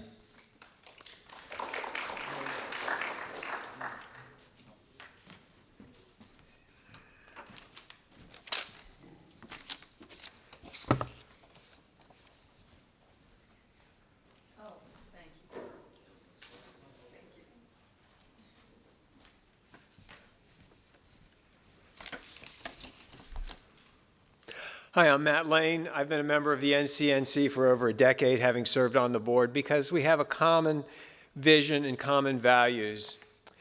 And since I'm among friends, I'm proud to be able to tell you that I've been endorsed by the Palm Beach Post, the Sun Sentinel, the Chamber of Commerce, the Economic Council, BizPAC, our police and sheriffs, the Classroom Teachers Association, the Associated Builders and Contractors, School Board Vice Chair Barbara McQuinn, School Board Member Frank Barbieri, former Palm Beach Gardens Mayor Mark Marciano, former Palm Beach Gardens Mayor Joe Russo, former North Palm Beach Mayor Dave Norris, and former County Commissioner Hal Valashe, which I'm very proud of. And these endorsements matter because educating our children is incredibly important, is an incredibly important responsibility. I come from a family of teachers, starting with my mother who was a teacher, my grandmother was a teacher, her sister, my great aunt, was a teacher, my wife was a teacher, and when I was much younger, I taught underprivileged children math and English in the public school system. So education is and has always been a core value to me. Now, our school district has a budget, an annual budget of $5.6 billion. That's not $1 million. That's not $100 million. That's not $500 million. That's $5.6 billion. We have 23,000 employees, 170,000 students, and 182 schools, excluding the charters. Prior to starting my law firm, I was vice president and general counsel to a financial corporation. I understand finance, I understand law, I have experience in management, and I have experience as an elected public official, having served as a city council member on the City of Palm Beach Gardens City Council.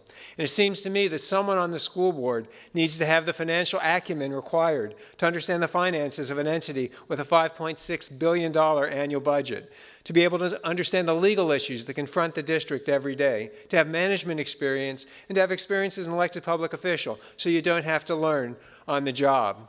Now, I can tell you that our district, we were in a B-rated district, but as a result of tremendous effort by our school board members, our administrators, and our teachers, we're now an A-rated district. But as Barbara McQuinn says, we can always improve. Right now, only 54% of the students in grades 3 through 10 are reading at grade level. Only 56% of the students in grade 3 through 8 are performing math at grade level, and only 49% of the students in grade 9 are performing science at grade level, which means basically almost half the children aren't performing English, math, or science at grade level. We need to fix that, and here's how. First, we need to return to teaching the fundamentals, reading, writing, math, science, and when students become older, studying the classical works of literature, history, philosophy, languages, and the fine arts, with an emphasis on cultural literacy, civic pride, civic literacy, and critical thinking skills. Second, we need to retain and recruit the best possible teachers, and we need to budget to do that. Studies have shown that the most important in-school determinant of a student's success is the quality of the teacher, and 2/3 of our teachers are earning $60,000 or less. Third, we need to provide extensive opportunities for professional development for our teachers so they have access to the latest research and best practices.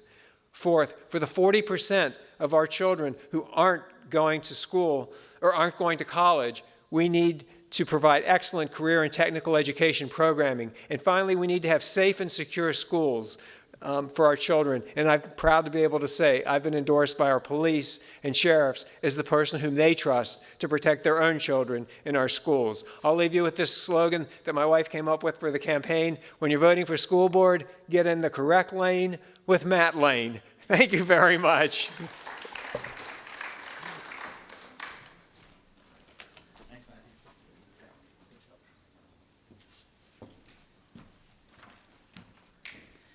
I'm sure I see two more. I don't know that the third gentleman is here. Okay, we're going to go to the State Attorney's Office, 15th Judicial Circuit.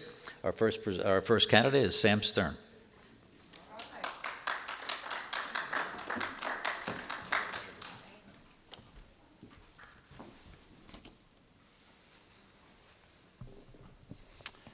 first off, thank you all for having me. My name is Sam Stern. I'm running for state attorney. I live in West Palm Beach. My wife and I are raising our children, who are 3 years old and 21 months old, respectively. They were both born at Good Samaritan Hospital, and this is the community we're raising them in. The state attorney's race is the most important race, in my opinion, on your ballot. It's not because it's the race I'm running in. I'm running in it because it's the most important. It's number 4 on your ballot. It's the first non-federal race that you have. There is no other race in the non-federal system above it. And the answer is because this job is to be the chief law enforcement officer for all of Palm Beach County. And that means everything from a misdemeanor to a capital offense. And so goes public safety. So goes a community. I'm sure we all know people from other communities who've left their communities because of crime. If the chief law enforcement officer does not do their job effectively, people will leave. When I graduated from Hobart and Wayne-Smith colleges, where I was elected in 2019 to the Board of Trustees, I currently help oversee a 9-figure endowment and 9-figure operating budget for my alma mater. I went to Fordham Law School. I was a summer associate at one of the top firms in the world, Cravath, Swaine & Moore, and I didn't want to do that. I wanted to be a prosecutor, and I did it right away. I wanted to be in a courtroom. I wanted to get experience. And I was a prosecutor in the state system in Hudson County in New Jersey, where I was hired by a Democratic administration, where I was promoted by a Democratic administration. I excelled. I was hired to the United States Attorney's Office, the Department of Justice, by a Republican administration in the appellate division. I successfully argued in front of the Third Circuit Court of Appeals, significant legal issues. And then I was promoted from the appellate division to the criminal division by the democratically appointed United States Attorney when there was administration change, to the criminal division, where I handled significant cases on behalf of the United States of America. I worked at the Palm Beach State Attorney's Office, where I was hired by a Democratic administration, and where I was repeatedly promoted to a specialty unit, the white-collar crime section. And the sum total of all this, ladies and gentlemen, is during my 6+ years as a prosecutor, I was an apolitical prosecutor, hired and promoted by both sides of the aisle. And that's the campaign I've run to be state attorney. And the bona fides of that are as follows. I was endorsed by the Sun Sentinel.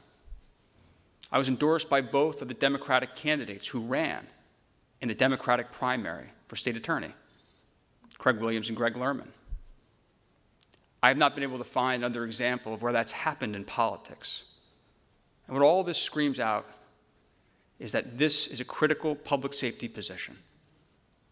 This is a hospital where people go to work on patients, and that other people who care about these issues are telling you that they're putting their party to the side and they're supporting and asking you to vote for the best doctor in the hospital.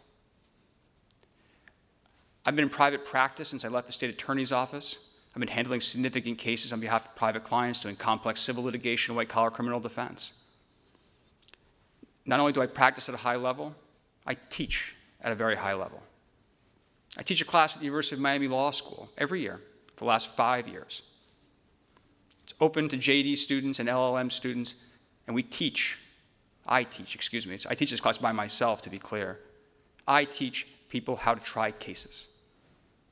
I teach at the National Trial Advocacy College at the University of Virginia, where University of Virginia law students attend to get credit towards their diplomas, and where experienced lawyers also attend to be taught how to be outstanding trial lawyers. Because here is the rub, ladies and gentlemen. Just because you're a lawyer and you argue well at the dinner table does not make you a great lawyer or a great advocate. There are no natural-born trial lawyers. Take it from somebody who was born to one of the best. It's a skill. It's a skill that has to be taught, honed, and worked on. That's why I teach at these places. The University of Miami offers me money. I decline that money and give it back as a donation to the school. I do it because our schools are not doing a good enough job at training our students to be practitioners when they get out into the real world. So I do this because I love it. I wrote a published book. Skyhorse Publishing published my book 1.5 years ago called The Absolute Beginner's Guide to Cross-Examination. It has accolades on it from some of the top lawyers in America, Roy Black, Ted Wells, Supreme Court Justice from Florida. I wrote that book because I wanted to help people become the lawyers they want to become. I want to take all of this experience, my ability to do the work at the highest level, to teach at the highest level, and to bring it to my old office because it needs it. It needs better training. It needs reform. The fact that an Epstein prosecutor still works at this office 17 years after what happened is an outrage. We need better trained people. We need better leadership. I'm excited to bring my talents to this, and I hope that you'll vote for me. Thank you.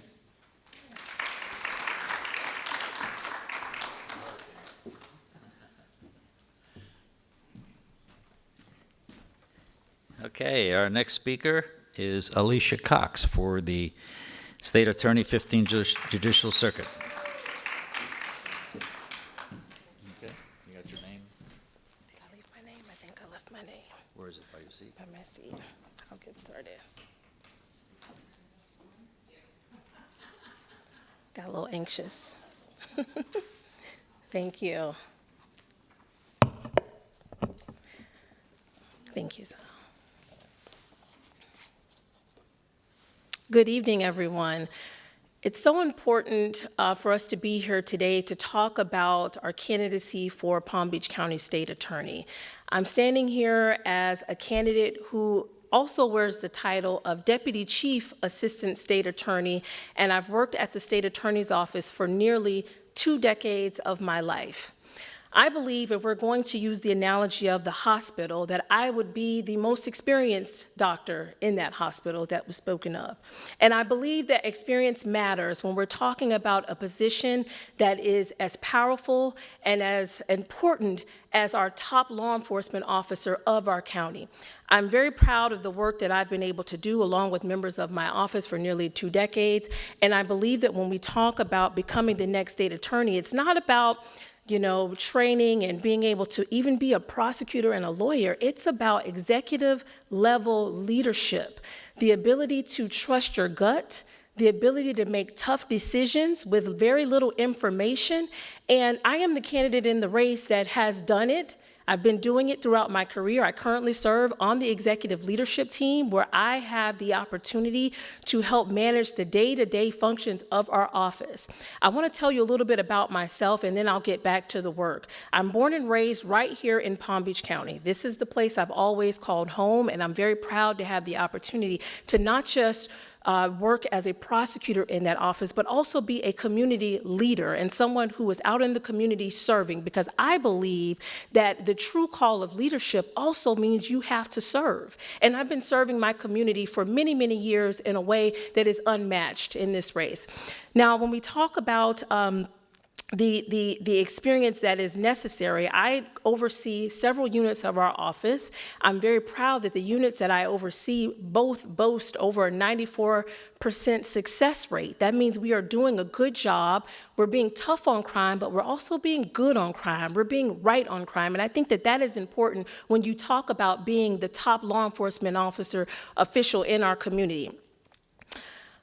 Being born and raised here, I graduated from high school, Suncoast Community High School, went off to college and law school, and I chose the path of service. I came back to my community right here in Palm Beach County right after taking the bar exam, and I decided to devote my career to public service. I've served at the state attorney's office, rising through the ranks from line assistant, supervising attorney, unit chief, and now deputy chief assistant on the executive leadership team. And I think that that experience is important, and it's key for you to understand why I'm the most qualified and the best qualified person to lead the work of the office where I currently serve. In that capacity, I've tried cases ranging from capital murders to robberies, elder crimes, sex crimes, child abuse, financial crimes. I've had the ability to lead teams of attorneys. I've trained law enforcement officers. I've trained prosecutors throughout the state and in my office, law enforcement officers around our county. I have put in the work.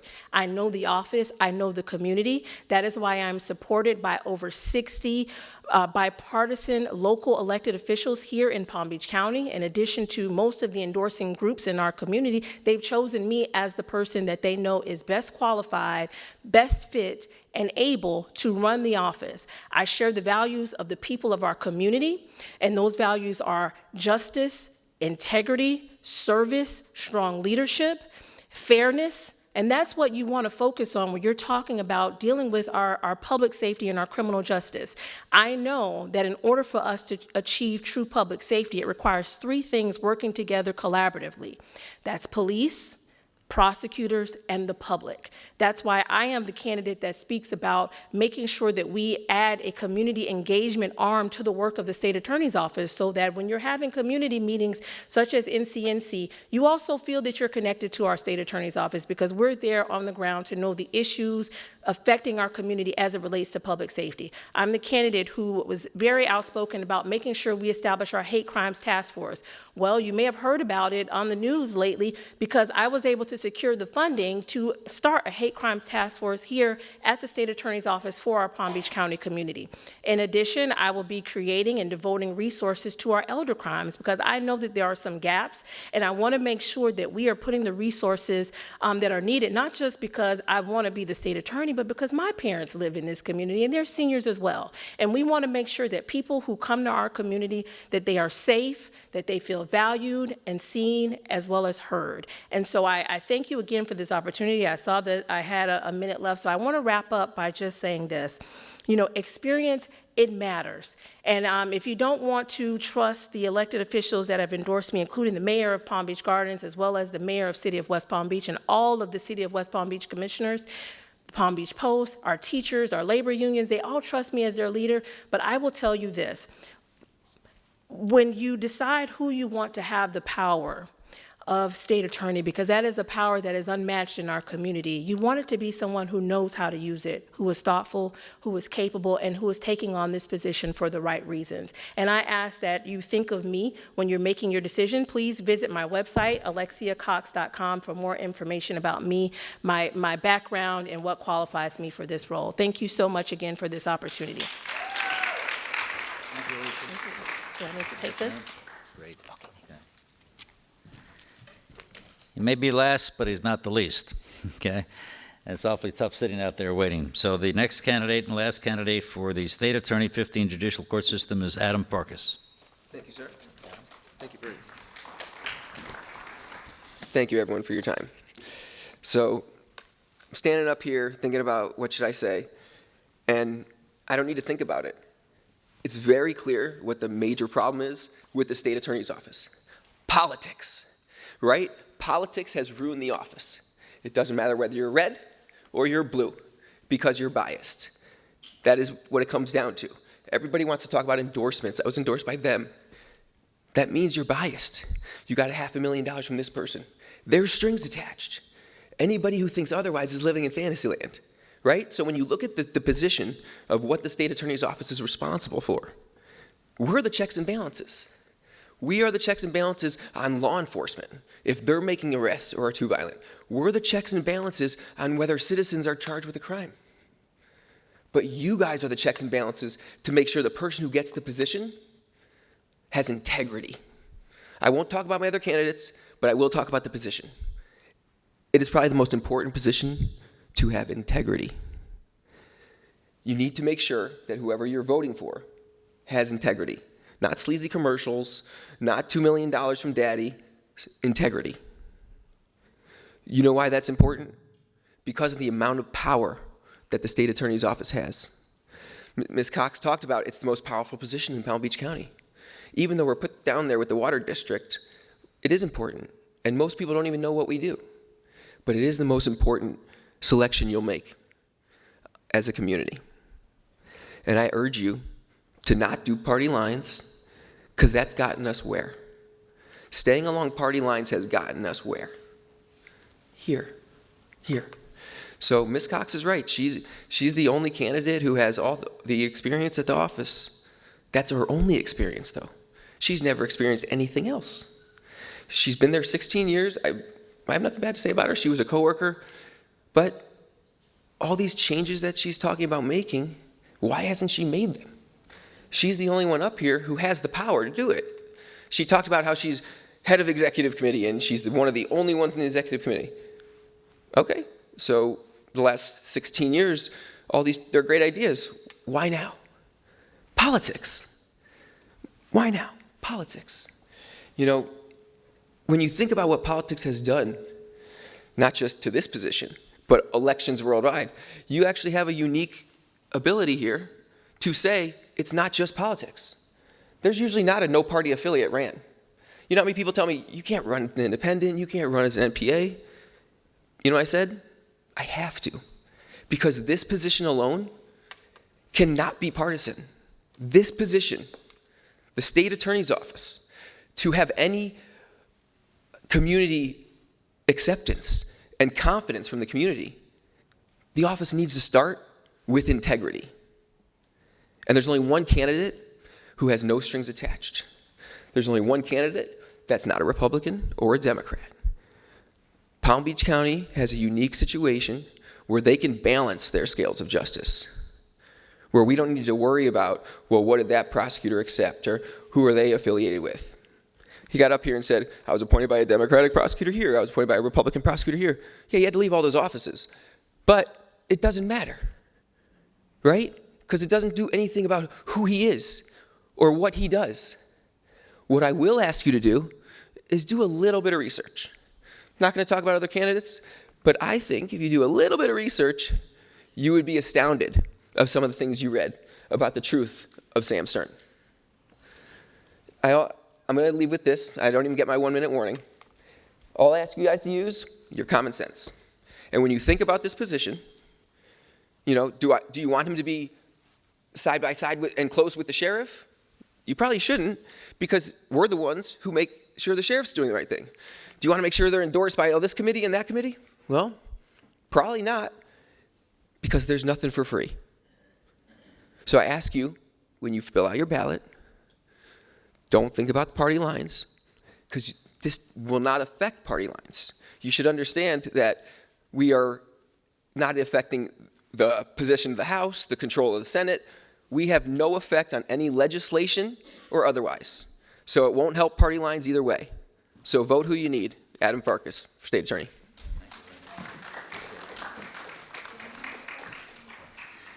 Okay, we're near the end. What'd you think? It's tough being a candidate, tough running a campaign. We're not going to take any questions from staff of another candidate. I'm sorry, Ms. Perlman. He did mention Sam Stern, so do you want to retort for a minute? And he did mention Alicia, so she gets a minute. Ladies first. Alicia? 1 minute. Alexia. I'm sorry.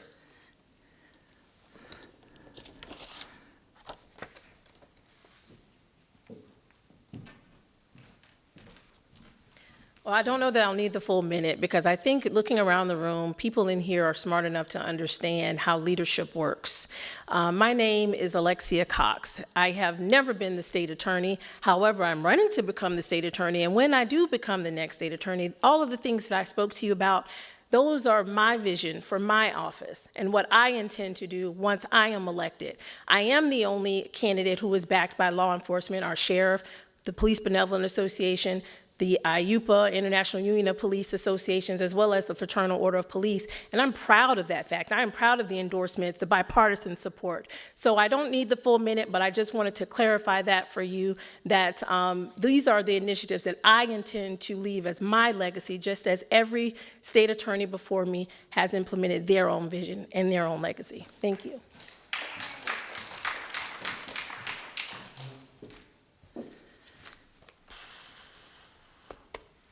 Okay, Sam Stern gets 1 minute. Thank you. Look, I don't really understand these comments he made. I frankly just view them sad. This is a gentleman who did 9 months at the state attorney's office before he was fired for cause. I've never had to leave an office. I've just been promoted through and through. That's why I teach at these places. That's why I have a published book. Making me smaller doesn't make him taller. Distorting reality doesn't make him fit. He has no endorsements because no one will support him. He claims that he is the independent candidate who can cross party lines. But the reality is you already have that candidate. I've been endorsed by the Sun Sentinel and both of the Democratic primary candidates who refuse to support their nominee and cross parties to endorse me. I'm unaware of that ever happening in politics. And that's the honest, clear, indisputable reality. One of those people is Craig Williams, who did 27 years in the state attorney's office as one of the chief assistants. He's worked with all of us. He knows the truth. He knows the reality. Greg Lerman, longtime criminal defense attorney, same thing. So look, that's just reality, folks. Thank you. Okay, before we adjourn, I know we've lost a few because they had other commitments and given the start of our meeting only because we had an accident on PGA Boulevard and had to deal with that. I want to thank the Mirasol staff, though. They have been terrific. Judith, if you can kind of take a message back to Matt for us, we really appreciate. They were Johnny on the spot. Everything worked just perfectly. So we thank Mirasol for their leadership and for their support of the NCNC. We thank you for opening up the meeting and welcoming all the candidates. So what do you have to do now? What's your to-do? One is vote, for sure. But go back and just spend some time with your residents. You know, maybe many, you know, as Wendy said, there was quite a 44% of them have already voted. But it's not too late to cast your vote. And don't let them sit back and then be couch potatoes and say, you know, 44% already voted. What's my vote mean? And someone said earlier in the meeting before we started, they said the youngsters in the audience, the 21-year-olds to the 30-year-olds, they don't think their votes count.